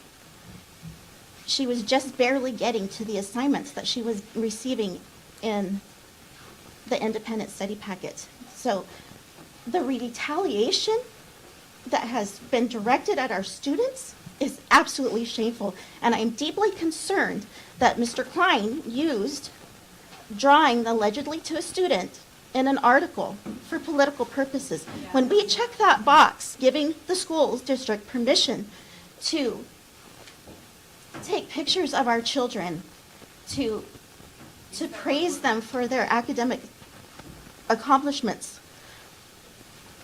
what he did is not what we signed up for. And I don't know if that can be addressed, but I think that's something that definitely needs to be addressed.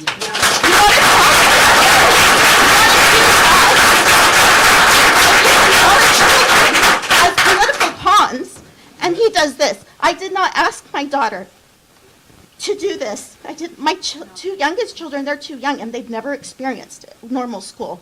My first grader was in TK when this all started, and that was destroyed. My TKer now has no idea what normal school is. You've asked these children for 2 years to trust the science, and the science has been very clear that our children are the least vulnerable. They don't get it the same way adults do, and they don't transmit it. They're not the petri dishes that we all know kids can be. Okay, it's a fact of life. When our kids start school, they bring home bugs. But COVID is not that way with kids, and that has been established time and time. That's been the one most consistent thing out of this whole 2 years. So when they see adults going to football games, you can't tell us to trust the science when the adults aren't, when they're throwing caution to the wind. So,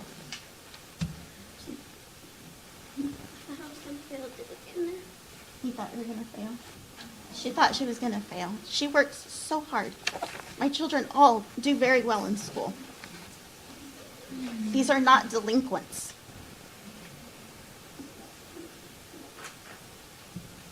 She's never been disciplined for anything.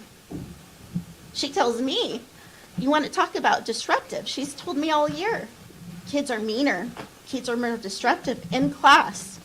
This has been going on. And I know it's not because they're bad kids. It's because of all this, these last 2 years. It's damaged our children. Amen. It's damaged them.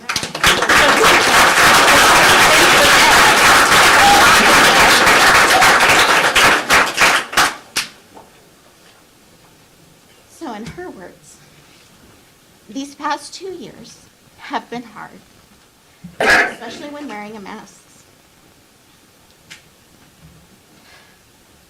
It's made talking to people harder. I stopped wearing them because 2 years is enough. It's hard, it's stressful, and it's scary. When I started going to Learning Lab, I noticed that I felt better. I wasn't getting sick anymore. Compared to my siblings, who have been sick off and on for the last week and a half with not COVID. So she actually has been my healthiest one because she goes out with me more.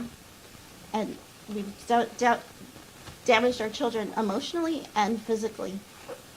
And you guys need to see that and not be afraid of what the state's going to do. Because the more of us that speak up, the more of us that stand up to the obvious hypocrisy, the state will back down.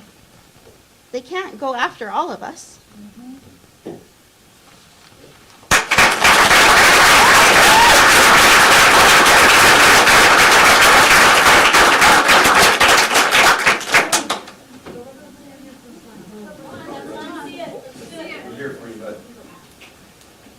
Hello. Betty? Are you hiding? Did they I am up, Kristen. Please, Yes. let the kids speak. Thank you.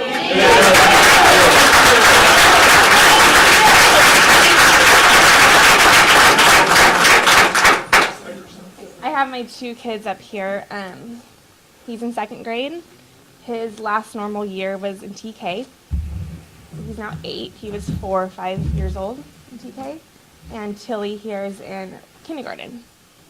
I did write a little something, but before I get with that, he did protest for 2 days. He was sent to the cafeteria at Sierra View, and a 5th grader helped him do his work. So, for the first day. So I want to thank that 5th grader, whoever he was. First, I do want to ask if you can please update the visitor policy so we can volunteer in our classrooms again. Like the other local districts currently have in place. I would also like to walk my child to class. Other districts have allowed parents to do that since day 1 of the school year, and there's no reason why we can't do that also. Parents' rights are outlined in California Education Code. Our rights include visiting a school for classroom observation and volunteering. The other thing I would like to talk about is masks. I work at one of the local hospitals. When the virus first came to light, before the mask mandates, we were not allowed to wear surgical masks unless we were with a suspected or confirmed COVID case. Management would literally ask us to remove our masks if we were wearing one. The reason they didn't want us wearing masks is because they didn't want us to scare the patients. Let's think about that. They didn't want us to scare the patients and the visitors. That is exactly what these masks are doing to our kids, and it's what these politicians want. There has been so much fear created over the last 2 years. It's so sad. What happens when one has the feeling of fear? As soon as you recognize fear, your brain goes to work. It alerts your nervous system, which sets your body's fear response into motion. Stress hormones like cortisol and adrenaline are released. Your blood pressure and heart rate increase. When your stress hormones are increased, guess what happens to your immune system? It weakens. At that point, you are even more susceptible of getting sick. Fear can also cause depression, mental disorders, trouble sleeping, headaches, which I know the kids are getting, problems functioning at school. How ironic. And a poor quality of life. I looked all that up. I don't know about any of you who wear masks at work, but for me, the moment I walk in the door and put one on, I have an instant feeling of sadness. So I can only imagine what our children are feeling 5 days a week, 6 hours or more a day. I asked my son today how he feels when he puts on a mask, and he said he feels mad. Since COVID became a thing in 2020, I've said from the start there's an evil agenda behind it. It's not going to end until they force vaccines on our kids. It's like my prediction is coming correct. That seems to be their end game, even though I doubt there will ever be an end game. So maybe the fear that they have created over the past 2 years will help them achieve their goals. My family is not falling in their trap. We are ready to pull our kids from the school system and homeschool. We already have a curriculum picked out and have been mentally preparing for that switch. We keep on giving the district a chance to do what's right, and now seeing that there are at least 8 other districts, I think more now since I wrote this morning, in California that are not disciplining the kids for choosing to go mask-free, it gives me hope that you will do the right thing. If you can't stand up against these masks, what makes us think you will help us protect our kids from the vaccine? Amen.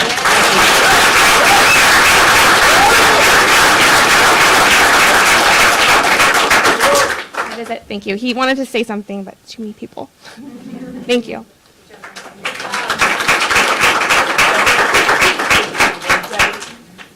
Where are we? 30 more Gina Boy students.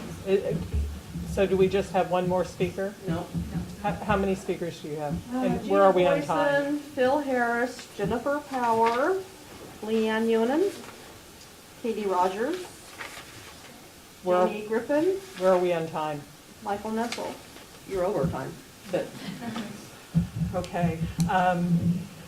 So I would just say be mindful if you have something to offer in your comments that has not already been said. since we are over time and we have allowed all the students to speak, correct? Correct? As far as I know. Okay. So I would say if you have something to add that has not already been mentioned, and again, please be mindful. I mean, you can appreciate that we do hear you. I mean, we've all had our own issues with this. I mean, as I mentioned, my son graduated in 2020, went to college. He actually had to wear a mask, not only inside but outside, had to do COVID tests for college, missed a COVID test, got locked out of his dorm for 24 hours. He couldn't get into his dorm, couldn't get into his cafeteria, couldn't get into his classes. So even if we don't have students right here now, have had them recently, it's not that we don't get it and it's not that we don't understand. So again, I would just say, if you have something additional to add that hasn't been mentioned, in the interest of time. First of Mrs. all, I would Boydston? just like to thank Mrs. Greenhow. She is an amazing teacher. Absolutely. And there's a lot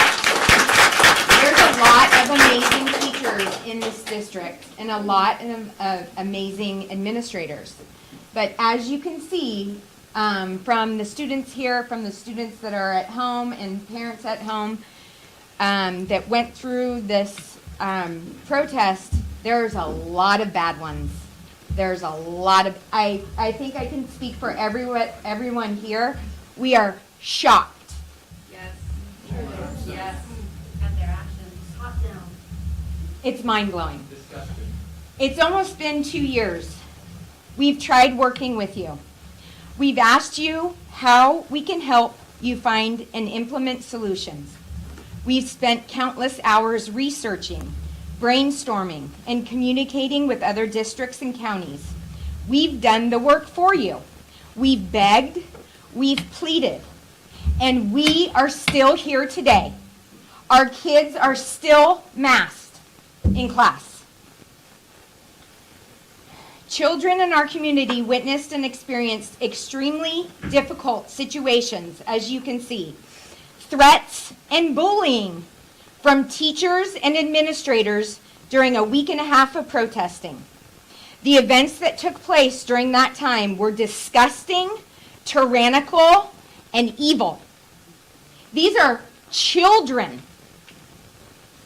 I can't wrap my head around the fact that you, the board, continue to say nothing while our children are suffering emotionally, mentally, and physically.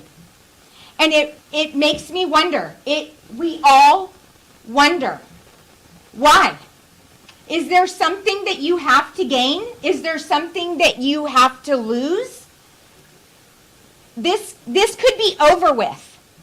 Just like she had mentioned, how many districts have now said mass choice? You guys can do that. Preach. I just don't understand, and basically that's it. I don't understand. We don't understand. We've given you the solutions. Do the right thing for these kids that are clearly suffering.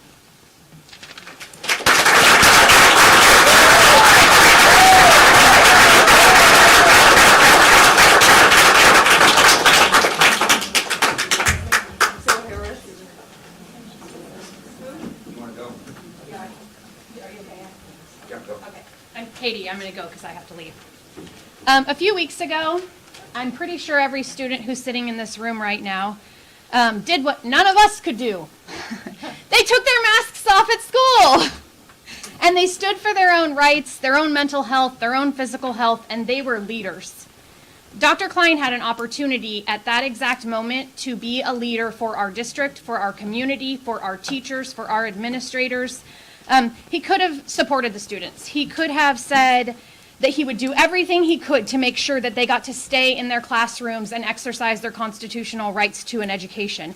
He could have said masks have greatly impacted our students' ability to learn. They've increased speech delays, decreased reading proficiency, decreased development, drastically impacted mental health, and also the mental health of our staff and their well-being as well. This is not just about our students. The state of, he could have said, the state of emergency is over. Didn't you watch the Super Bowl? And he could have said, it is time to unmask our kids. And he could have implored the governor and the legislature to end the state of emergency and give us back local control. That's what he could have done. But instead,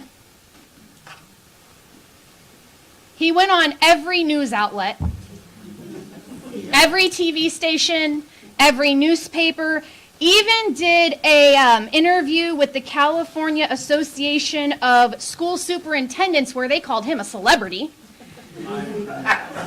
and called our parents and students violent and disruptive. You led everyone in the state of California to believe that the students and parents who were peacefully protesting were at fault for a violent, aggressive, and grotesquely inappropriate altercation between a parent and high school staff. You know that's a lie, and we know that's a lie. That altercation had nothing to do with the protest. OPD has confirmed that, and you owe not only the student protesters an apology for defaming them, but also the parents, because they had nothing to do with that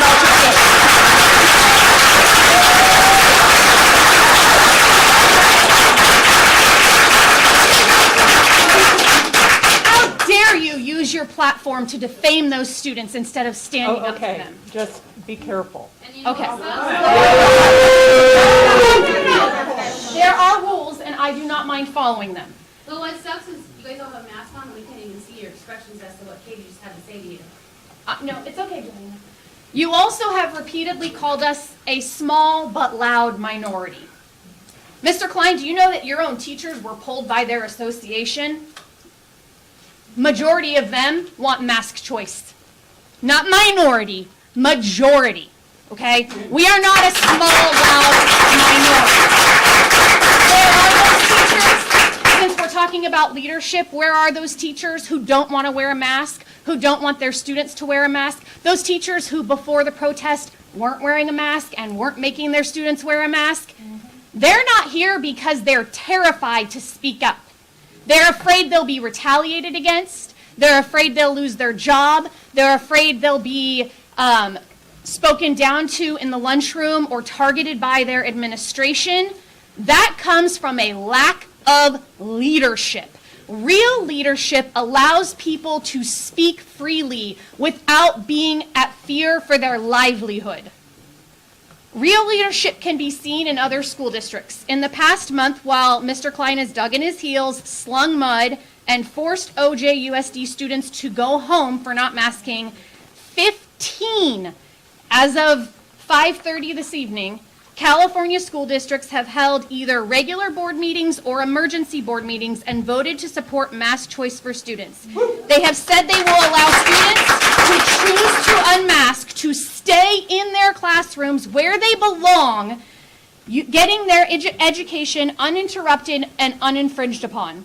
These schools have said they will focus on the importance of teaching and stop forcing their staff to be mask police. They have said they will post signs reminding students that they should be masked and leave it at that. The same as when you go to a parking garage and there's a sign on the wall that says, "Caution, chemicals in this parking garage may cause cancer."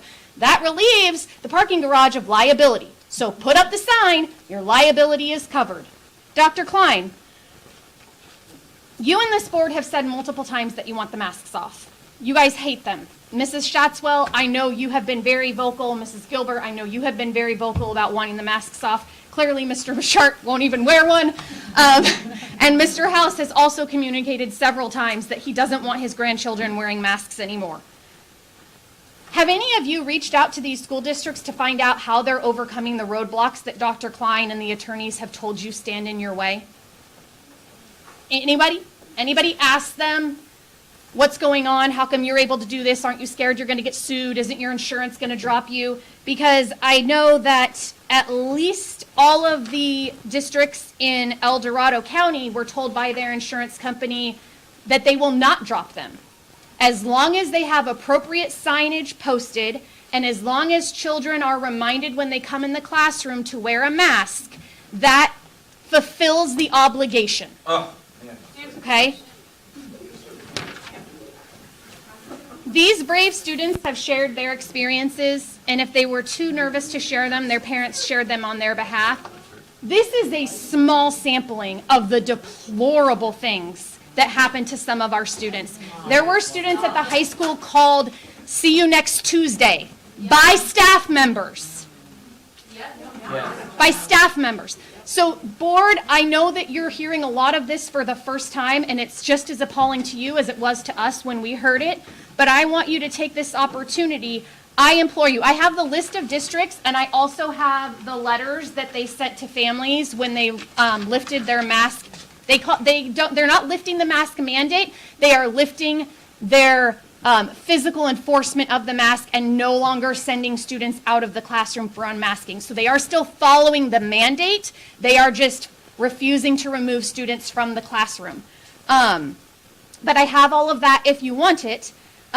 I'm going to implore you at this time, obviously items can't be added to the agenda. I think there's definitely some disciplinary action that should be taking place, and as the superintendent's office, I'm sure, is getting multiple complaints filed by families on the things that have happened.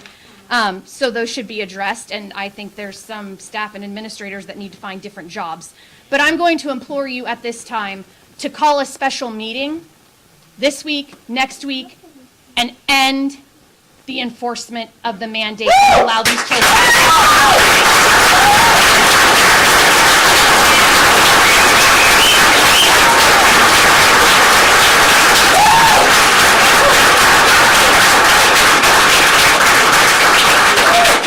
If you're afraid, we get that. The past 2 years have been run by fear. But we are asking you, on behalf of the parents and the staff and the children, to show some grit. That's what we always say in Oakdale. Show some grit and do the right thing. I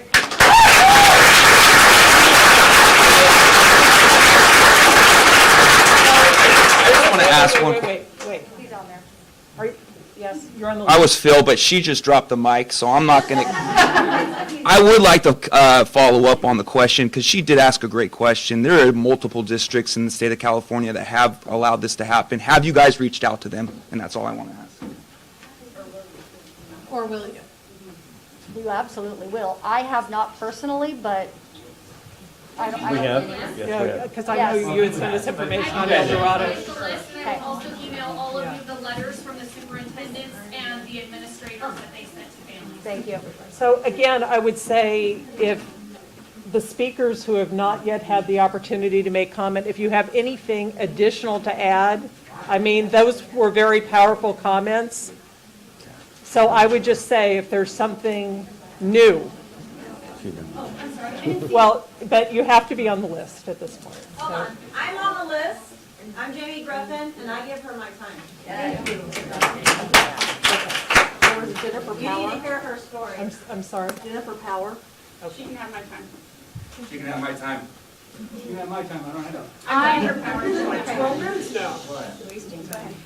I'm Jennifer Henry, and I am normally a very soft-spoken, quiet person. But when you mess with my kids, I turn into a mama bear, and I do what I do best, and I protect. My child was one of the children that was left outside in the cold that day. He is 7 years old. He turned 7 2 days before that. It was his choice on his own to decide to not wear a mask that day. It was not provoked by us as parents. It was his own choice, and we said we will support your decision. So he decided that morning to go to school with no mask and was put out in the cold. I received 0 phone calls from the school. 0.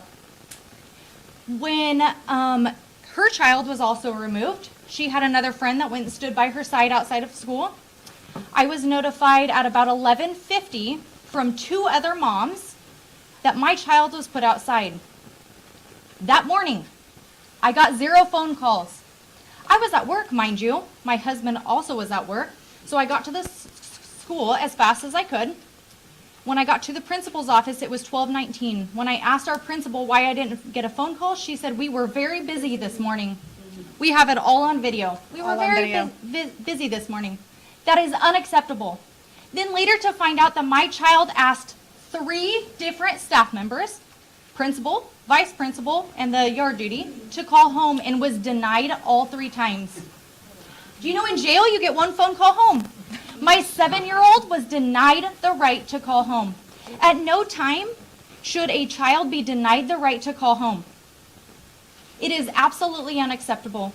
You guys spoke earlier about kids being expelled from school for disciplinary actions. I would like to know what kind of disciplinary action is being taken for this. It is absolutely unacceptable for 2 children to be left out in the cold and not be given the right to call home. For standing up for their freedoms, they did nothing wrong. I talked to my child's teacher and to our principal, and both confirmed that my child was very respectful. The most respectful, they actually said, and I have those in emails. So my very respectful child was left out in the cold without a phone call home. Mr. Klein has apologized for our kids being out in the cold, but it doesn't change the fact that they were left out there. Nobody has yet to comment on why my child did not get a phone call home. I am still very confused as to that. The principal herself couldn't give me a reason.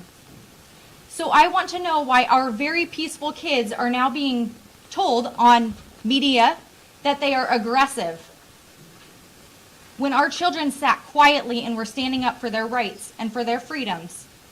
All the while, in the background, these kids were just being silenced and pushed aside. Now, I will also tell you that my 7-year-old went back to class about 4 days later because he had other staff members that were making him feel badly about his decision, telling him that he was missing out on school, that he was missing out on fun times and projects in class. You're missing out on so much fun. We've been doing painting, all of these other activities. It is not fair for a teacher or staff member to coerce children. It is your job to educate our children, so let our kids be in class. You say it's teach, learn every day, no excuses. Teach our children. Let them be in class. My kids are now on independent study because they cried over this week that we had off. Please don't make us go back to wearing a mask. So I'm doing what's best for my child, and it's independent study. And if it doesn't change by the end of the year, if these masks don't go away, my children are out. And I am not the only one.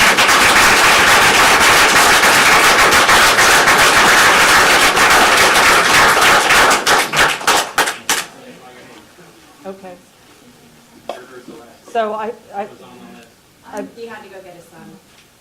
okay, so, Everyone else has given their time to her, but we have a student who was gone, he just got back, so he was on the list. okay, And I'm on the list, but it has nothing to do with masks. okay, so we have a student who would like to speak, who's on the list? I don't know. Yeah, his dad put his name. So I've personally experienced a lot of stuff that happened with masks. So I talked over with my parents, and of course it's a very scary thing to do because I was one of the only kids that day that started to do it. And I walk in and my dad told me just get in the door and try and get to your seat. And the idea was do not leave your seat. And I didn't wear a mask in. I didn't actually bring a mask to school that day. And and my teacher tells me, I hand her a note that I had, and my teacher tells me, well, you're going to have to go to the office. And I said, I'm sorry, I can't do that. I will have to be removed from my chair. And and she was like, well, okay, I'll call Miss Bonato. And it's a very scary thing to do. I mean, you're really nervous because you think you can get in trouble, even though they can't discipline you. And Miss Bonato comes in, and I shouldn't have got up, but I got up, and we go to the cafeteria, which is just right on the edge of school. And they say they have to ventilate the room with new air. And so we're all in there when it's probably about 40 to 50 outside. And there's probably 15 kids in there. And they open the doors, and it's cold air is running through while we do our work. The next day I brought a winter jacket and a scarf to the cafeteria. And then a couple days, a lot of people are like, wait a minute, these kids aren't getting in trouble.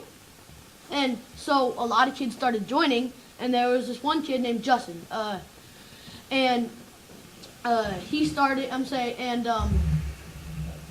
he went there to the cafeteria, and at recess, it happened to be a Thursday. And so Tuesday and Thursdays are our mile days. And so this kid, we have recess, bell rings, we go to PE. And we start to run, and there's only a handful of kids who actually choose to run. And his teacher, Mr. Gazares, we're all in 6th grade, and he makes the kid run, like he makes him physically run as a punishment and example of him not wearing a mask. And about the 2 or 3 laps in, there's about 4 laps to finish the mile, I see him, he's heavily breathing, he's pretty much crying, he doesn't look good at all, and I say, they can't punish you, Justin, don't do that. And he's like, I'm just going to keep running. And so he keeps running. It's done. And then I go back to the auditorium. So the auditorium's right next to the health office. And he's in the health office crying.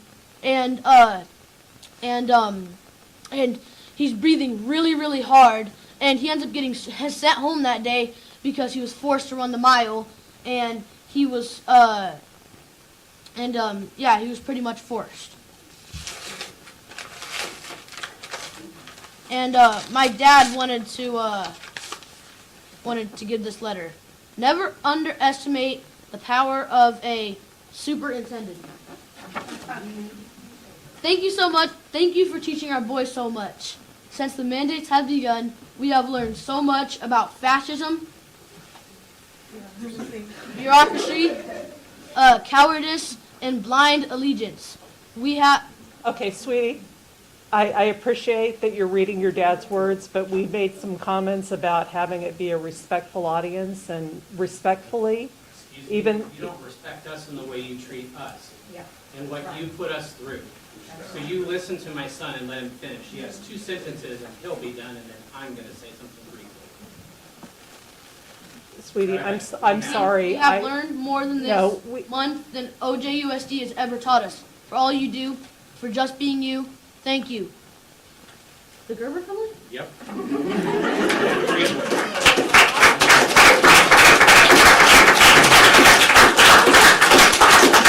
I'll be brief here. Okay? And again, I just caution you that we are going to be courteous. We are not going to use profanity. We're not going to use words like fascist. Why are you bringing that up? I haven't ever used profanity. That is, I'm just warning you. So you're saying that that's inappropriate, but the facts are is the way you've treated us is inappropriate. Listen, I haven't. Don't cast aspersions here. I'm just saying, be careful. No. So I just want to put all of you on notice here. If you're not on board with where our community shows up, we're putting together a bullpen of candidates that are going to mop you out. And you're going to go, each and every single one of you. And once we replace you, our first act is going to be to remove you.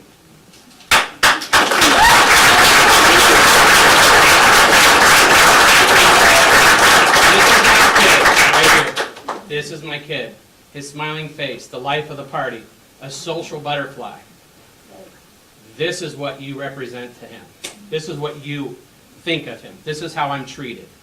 Cheeks in the seats, dollars in the account, keep it going forward. And at the top, it says 253 days. That's November 2nd. Some of you are going.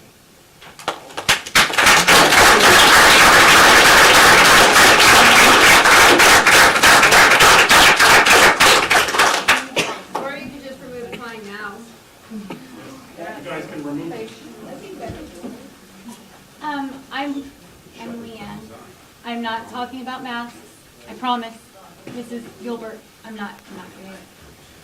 I'm here because, hi, how are you? It's good to see your face again, Mr. Klein, Mr.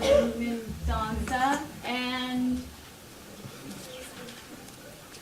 Redmond. Oh yeah, he is Red. That's a good last name for you. So my daughter is a student at Oakdale High School. I'm sure I don't know if you remember me, but she's the one with the heart condition. I had a 504 plan set in place on January the 6th of this year. And the reason why I had the 504 plan put in place is because of her heart. And we wanted to get a medical plan together and all of our ducks in a row. Can you sit down? All of our ducks in a row for her if something were to happen. We go into the 504 plan, which is virtual, of course. And this was all planned prior to winter break because she had a cardiologist appointment on the 4th of January. I will tell you, I have her EKG with me. She's stepping out because I'm sharing her medical with you because I want you all to know what I had my conversation with him, and he overheard. And you are their attorney? One of them. Okay. So, this is really nice hysterical. On January the 4th, I took her to the cardiologist, Stanford State. Stanford. Her resting heart rate is 174 beats per minute. That's her resting heart rate. That's her sitting in that chair, not even moving. She's just standing there with 12 leads on, 174. That's her resting heart rate.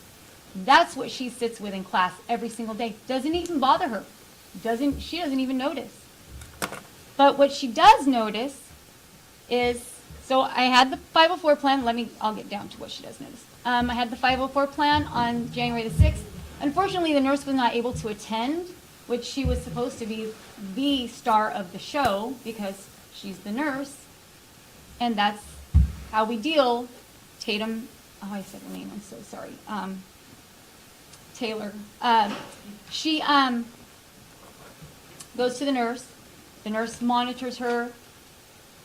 And then she calls home if needed, or she calls an ambulance if needed. That's very unlikely, but it does happen. So I gave the nurse and the school the benefit of the doubt that she would get in touch with me and we can get a plan going. Unfortunately, she couldn't get this plan going because she was doing COVID testing on kids. Constantly, every day. We go to the 7th. She was sent to the office. She was instructed to sit in a seat for 20 minutes, and her heart rate was 215 beats per minute. No call home. She was asked to sit in a seat. After 20 minutes, she finally got on her phone and she called me at home. I came and picked her up. That's what she notices. Her heart rate of 214. She notices that. I will tell you, from 214, if she's running in PE, this is what I've learned. She's running in PE. Her heart rate has gotten as high as 223. It takes her 25 minutes for her heart rate to get back down to 172. You have no nurse on campus. I have not heard from a nurse. I have not heard from a medical advisor. I have not heard from, the secretary, as he says. He stated outside of his office. She could see a secretary. What medical degree does the secretary have? Mind you, this was January the 6th. I met with Mr. Klein in front of his office on February the 2nd. So February the 1st, I called, didn't get a response, and I left a message for Mr. Mendoza also. I was instructed that maybe we should look into home hospital and just remove her from school. And prior to February the 7th, also, she has 36 absences in school. Those are 36 absences, no school. She is failing. Before she got put on home hospital, she was absent for 11 days. 11 days she did not attend school because she had a fluctuating heart rate and she had nobody to go to. The nurse was constantly COVID testing, COVID testing, COVID testing. And I will tell you on the 10th of January, she was texting me. Now, the school knew about this, but it was just the vice principal, one of her teachers, which, by the way, her teachers are phenomenal. And they keep on track with me. I keep on track with them. I tell them, hey, this is what's going on. This is what we do in case of an emergency. Still haven't met with a nurse. So the 10th, I was getting some messages from Tatum, and they were kind of odd. They're a little odd. She was just not herself. She said she felt dizzy. She felt like she was going to pass out. I told her, why don't you go to the nurse's office? And she said she had texted the nurse, but the nurse was in COVID testing. And I don't understand why your one and only nurse is doing all the COVID testing when the kids themselves, I see, are putting these things in their noses. And so I don't understand that. Like, I don't understand why you can't take your RN out for, I'm not even asking for like 20 minutes. I'm just asking for maybe 5, maybe 10 minutes of your time so that my daughter can stay in school. And I know you don't want to look at me. But on the 10th, I just got this phone call recently. This was picked up on our pacemaker. I called the school and I said something wasn't right with her. She was pulled out of class. I immediately went down to the school. I was met in the hallway with a nurse. She's awesome. Awesome. Please do not do anything to disrupt her job because I want her there. She is phenomenal. I got to the school. She was in the hallway with my daughter, and she was very concerned. And she said, I need to check her blood pressure. I think her blood pressure is falling.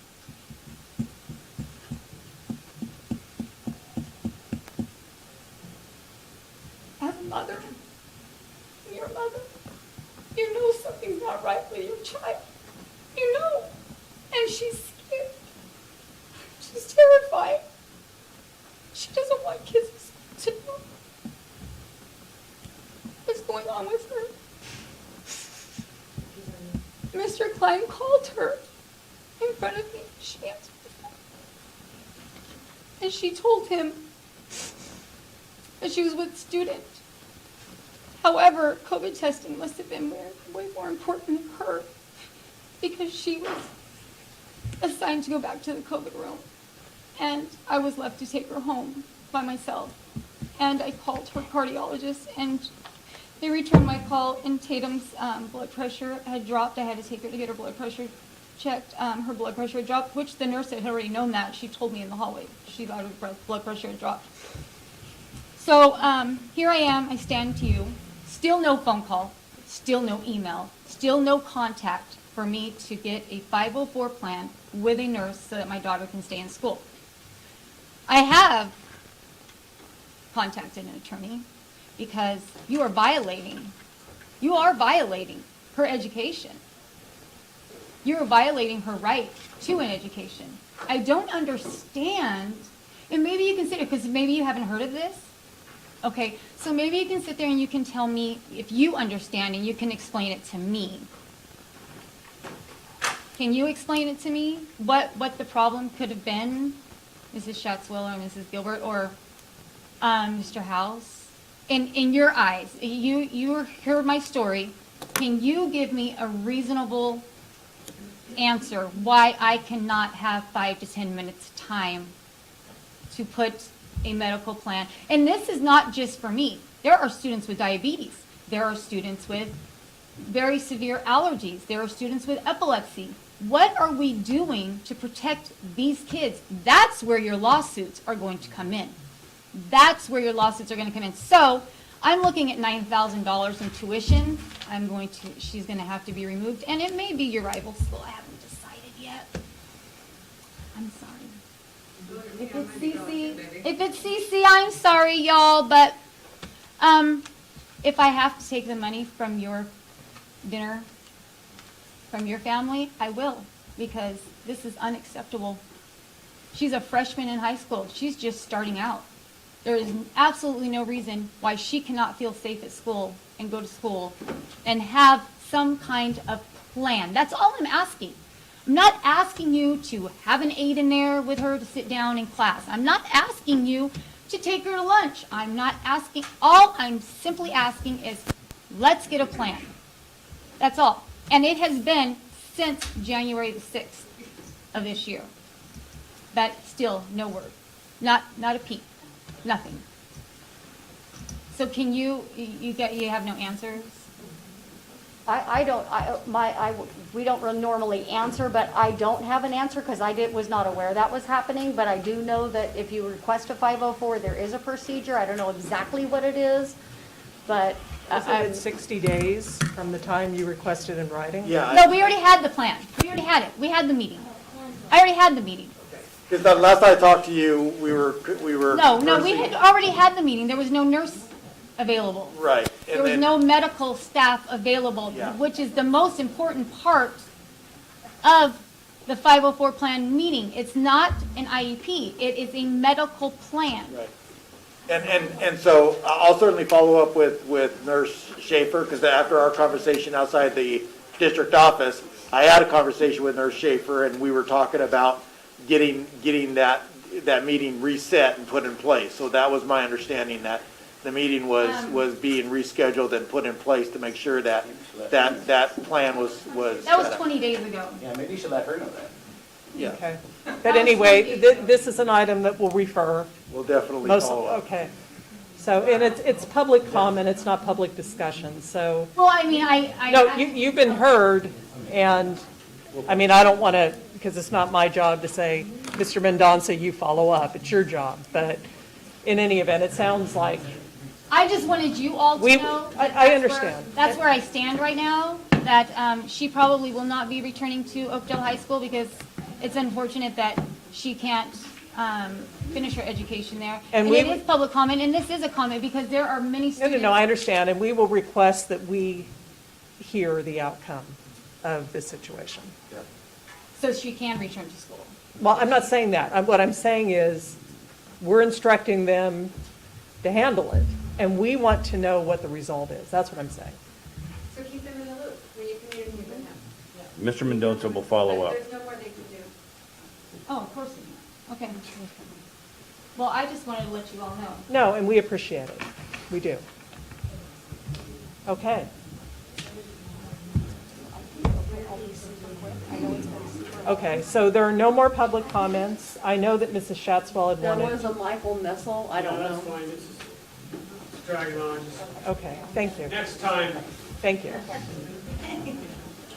And I know that Mrs. Shatswell had wanted I to make actually some do. comments. So there's been a lot, that has been on me with being on the board. I know a lot of you know where I stand, how I feel. So I wrote this down because I did not want to forget anything. I'll be speedy because I know that public comment took a long time, but I just wanted to get this out there. So I was elected to this board almost 11 years ago and took an oath to make decisions in the best interest of everyone in the district. That included students, parents, teachers, staff, and administration. Up until March of 2020, I was able to do just that. Since then, the board has lost control of all local decision-making ability. I've had to uphold mandates that I do not fully agree with. The district has been threatened with loss of insurance coverage and lawsuits if we do not comply. My number one goal has always been to provide a safe learning environment for all students. In the beginning of the school year, masking was thought to be the safest way to return to in-person learning. Our current COVID numbers are no different than several other states who have had students in school unmasked safely for weeks. I was not surprised by the recent protests and fully support the right to stand up for what you believe in. However, I was truly saddened by the threats of violence, not only to our staff, which I witnessed some of those, some by telephone, other ways, and violence threatened to the kids who are still choosing to mask. So that was really hard for me. I've always been for personal choice and believe that anyone who wants to vaccinate and/or mask should absolutely do so, but those who do not should not be forced. I'm very hopeful that our governor will make the right decision next week to make school masking optional. I'm saying, we all kind of know who he is, but I'm just really praying for that. As I stated previously, I took an oath to make decisions in the best interest of everyone in the district. If we do not regain local control and have the ability to make decisions that represent everyone, I will be forced to step down and make my board seat available in the upcoming November election because I won't stand for it anymore. I am very thankful to everyone who supported me and my fellow board members during this nightmare, stressful time. But I just wanted to get that out there, that I'm done. I'm done letting this happen. So we've got to regain local control. In my opinion, it's got to happen, and we have to be for all the kids, not some of the kids.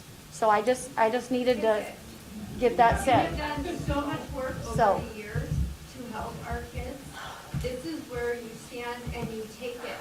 And when this is all said and done, what we're gonna look at, we're gonna run into each other in the grocery stores. We're gonna be looking at character. Who stood up, who complied, and who looked the other way and said what they said to our kids. My kid hasn't been in school in 8 days, but he can attend a basketball game with no mask on. Yeah, as long as Like, are everybody you knows. for real? He can't get it, he's not 504. No, you're right. Like, come on, the hypocritical stuff's gotta stop. That's not what this town is about. She said it's grit and integrity, and it starts at the top. Give that special meeting, Like stop all the other enforcing it, you have that power right now. We can make a meeting at 9. That mandate states nothing about enforcement. It leaves it to local control. Everything that happened after the second at 7:41 to these high school students and everyone else does not fall on the state. That falls on OJUSD. Don't get into this. And when I emailed you about it, Dr. Klein, you referred to me that it was your attorney's advice. You need a new attorney. I can tell you my Oh, okay, let's wrap it up. Debbie, do we have any more? Okay. Public comment is now closed. Thank you, Gina. Thank you.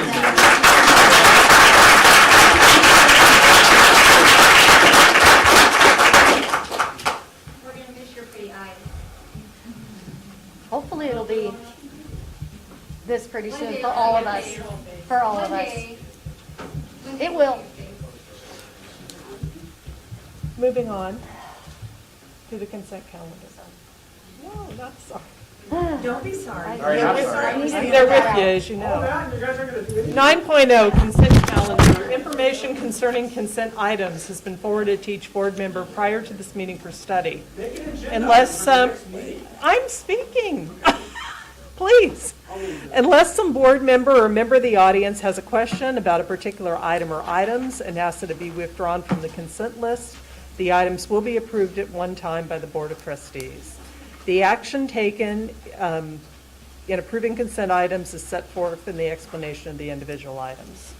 Does any member of the board have an item that they wish to remove from the consent list? I do. Which one? 9.4.4. Any other items for removal? Any member of the audience wish to remove an item from the consent list? Okay. Do I have a motion to approve the consent calendar with the exception of 9.4.4? Second. All those in favor? Aye. Aye. Okay, number 9.4.4, Board Member Betchart. It states down here, the wrestling duels at National High School, January 29th, 2022. Is that a typo? No, sir. Or did it just happen? Mr. Betchart, there was a change in location for this. The original location was such that we could have traveled. However, right before this dual meet took place, that I believe it was in Stockton, it was canceled.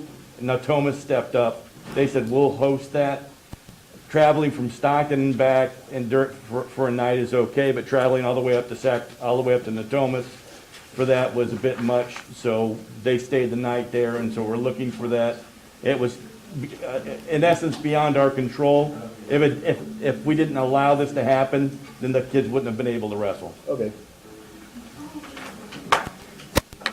Mr. Betchart, you wish to make a motion on that item, 9.4.4? Yeah, I wish to approve that item, 9.4.4. Do I have a second? Second. All those in favor? Aye. Okay. None opposed. So we're going to move back to the remainder of the action items. 12.3, approval of resolution number 212213, Arts Education Month. Mrs. Whiteman. Thank you. right, the California Department of Education designates March as Arts Education Month. Each year, the Oakdale Joint Unified School District makes March the Education Month, or the Arts Education Month. So we have a resolution that recognizes the importance of celebrating the arts and commends our community and our staff in their continued support of the OJUSD arts programs provided to our students. We have very strong programs throughout our district, throughout the arts. Our district provides a pipeline into the high school's visual and performing arts department that includes elementary music instruction for grades 1 through 6, elementary band for grades 5 and 6, and teacher-led projects, art projects that line our school hallways and decorate classrooms. OJHS provides VAPA opportunities, including art, band, and choir electives, and our high school's electives in visual and performing arts provide powerful and essential opportunities for Oakdale High students. The week before break, I got to go to a theater production of one-act plays written, directed, and acted by the high school students. They were amazing. And it was just one more example of the art that happens in this community. So it is to be commended. There's no fiscal impact. I would just recommend that OJUSD Board of Trustees approve Resolution 212213. I could read it, but I'm okay waiving the reading of the resolution too. Any questions? Yay for the arts. Do I have a motion? So moved. All those in favor? Yeah, I know you've got a. Sorry. Oh, that's. Board Member House? Aye. Board Member Shatswell? Aye. Board Member Betchart? Aye. Board Member Taylor? Aye. Board Member Tolba was absent. President Gilbert? Aye. 12.4, second reading and adoption, revisions to Board Policy Administrative Regulation 614.6, International Exchange Program. Mrs. Wagner. Yeah, so I brought this forward in January. Just minor revisions to this, but it updates it from the original plan, which was like 2010, to the 2019 recommended plan. And the biggest changes are that it moves what our counselors and our teachers can do in order to help students as they explore the possibilities of international exchange, kind of puts that front and center, and it makes sure that that the financial parts of it are all worked out in board policy. So I think that there's no financial impact to the district, and I would recommend that OJUSD Board of Trustees adopt these changes to Board Policy and Administrative Regulation 6145.6, International Exchange. Any questions? I just have a quick question. I mean, what are the travel restrictions? Is this even something that's happening? I mean, that was a great program when my kids were in school. We Are we even doing that now? We are. We do have several international exchange students at the high school right now. That's amazing. And we do have, the reason that this came up is because we had at least one student who wanted, an Oakdale High student who wanted to study in Spain. And her counselor was just wondering, hey, how do I support her in this? How do we make sure the classes she takes? Certain countries. Exactly. So I just wanted to update, so we had the newest policy possible, so it was super clear what people's roles are.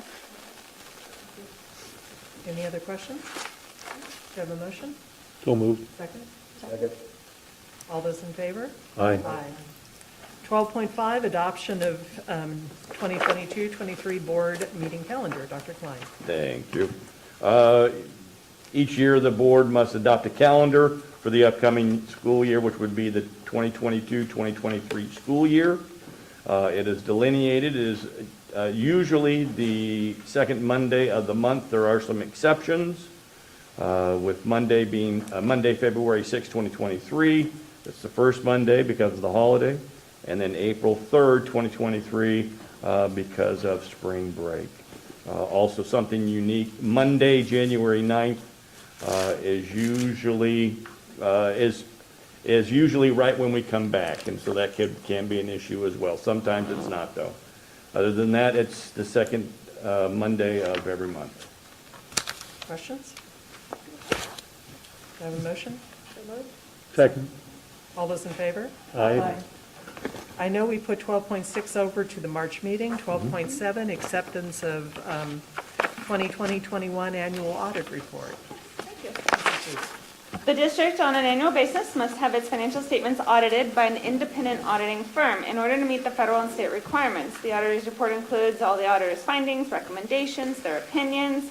In the auditor's opinion, the district's combined financial statements are present fairly and in all material aspects. The financial position of Oakdale Joint Unified School District at June 30th, 2021, and the results of its operations and the cash flow of its proprietary funds for the school year then ended. The school year ended in conformity with generally accepted accounting principles. The annual audit is a valuable tool for reviewing the district's financial position and also provides valuable management information for internal controls. We only had one real audit concern, and that audit concern was regarding our kindergarten continuation forms.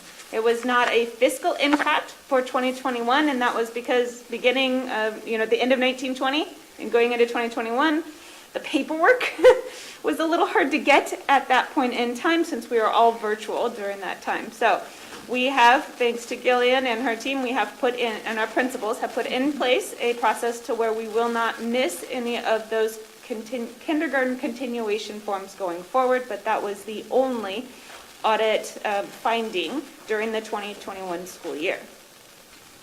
That's great. Yes, it was, considering the year that it was, and the additional funds Our for ASB the accounts CARES. weren't even audited, Yeah. or findings found, I should say. Yeah, there was no other findings, no financial impact on our findings. Any other questions?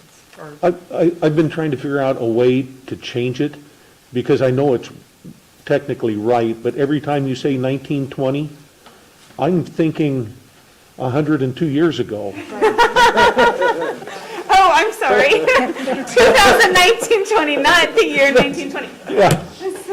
2020, I don't, like I say, I don't know of a smooth way to do that, but I could say it all out. That may help. my brain just hiccups every time someone says 1920. But thank you. You're welcome. any other members have comments or questions? Or mental deformities. Well, do I have a motion to approve 12.7? Second.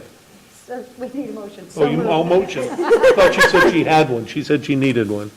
Do we have a motion? So moved. Please, let's pass this All sucker. those in favor? Aye. Okay. 12.8, CSBA Delegate Assembly Election. Dr. Klein. Thank you, President Gilbert. California School Boards Association wishes to have delegates from every region or sub-region throughout the state. There are two people who are running. There are board members from other school districts in Stanislaus County. Delegates will serve 2-year terms beginning April 1, 2022 through March 31st, 2024. The two board members running, Ken Howenstein from Turlock, Unified School District. School District, and Fay Lane Ceres Unified School District, and Fay Lane is the incumbent. So I'm asking the board for a nomination and approval. Do we have an option of none of the above if we don't know them? I mean, do we have to pick somebody? That's just a question. I think you have a right if you choose not to vote for a board member or a candidate, you can choose not to vote for a candidate. I mean, does anyone know either of these two individuals? I don't know either one of them, but I read their information and also did a little bit of sleuthing online just to see about them. And I would like to move that we choose Ken Howenstein. He's the non-incumbent? Yes. I'll second that. Okay, all those in favor? Aye. You can, so that I'll sign. 13.0, information, Dr. Klein. Thank you. President Gilbert, much of this has already taken place because the original board meeting was scheduled for February 7th. However, with that being said, I do want to say the academic decathlon occurred. OHS is once again the champion. We have 11 wrestlers that are going to state next week. They took second place overall at Masters. 3 took first. And then our Ag FFA department went to Chico State Field Day, and they earned a first in livestock judging and first in best informed Greenhorn, B-I-G. Green hand. Green hand. Green hand. Green hand. That was something else, sorry, Larry. Okay, 14.0, items for the next agenda, Dr. Klein. Items for the next agenda. Oh, sorry, Please. yes. Approval of second interim budget and positive certification, suicide prevention, and assignment of commencement appearances. And then update on the school farm in April. Does any member of the board wish to place an item on the next agenda? I would like to, possibly the masking, if we, depending on what we hear Monday, and if we know all these other districts are complying with signage, if that's actual, I don't know, I'm not going to misspeak and say I know a lot about that, I don't. I think we need to consider that. Thank you. And that would be appropriate, given the fact that the governor is coming out with Right, whatever I'm he's not going to saying come out anything with on before Monday. then, because if Monday he Correct. says we're done, if not, I think we need to visit Yeah. that. I agree. Okay? What do you think, Chet? We're both crazy? No, Oh, this is the okay. toughest job I had as, I can't disclose what was in the letter, but to you, it's a privilege, you can release it, but as I said, I don't make the choices, I just, lawyers concerned, we have to tell you, here's the things that could happen. I'm not saying they will, okay? And I know you guys are, like a lot of districts, in a real tough spot. Well, and the other thing, I know you're not going to like this, but I really would like to list the Freedom of Information Act requests that we've gotten and indicate what they are, so public knows.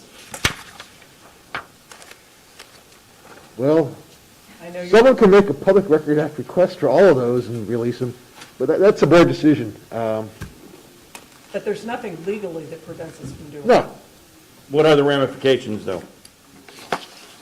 well, I know how much time and money's been spent on them. Is that gonna cause more? I'm not saying at this point, Yeah. we're going to list how much time and money is spent on them. What I'm saying is I want them listed and who requested them, which is all public record. Yeah. That's what I'm asking for. We haven't even gotten all of them at this point. We don't even know what they all are. So I would like to ask for that for the next agenda. Okay, any other board member care to add anything? Okay. Our next scheduled meeting will be held on Monday, March 14th, 6:30 p.m. at the Oakdale Joint Unified School District Technology and Staff Development Center.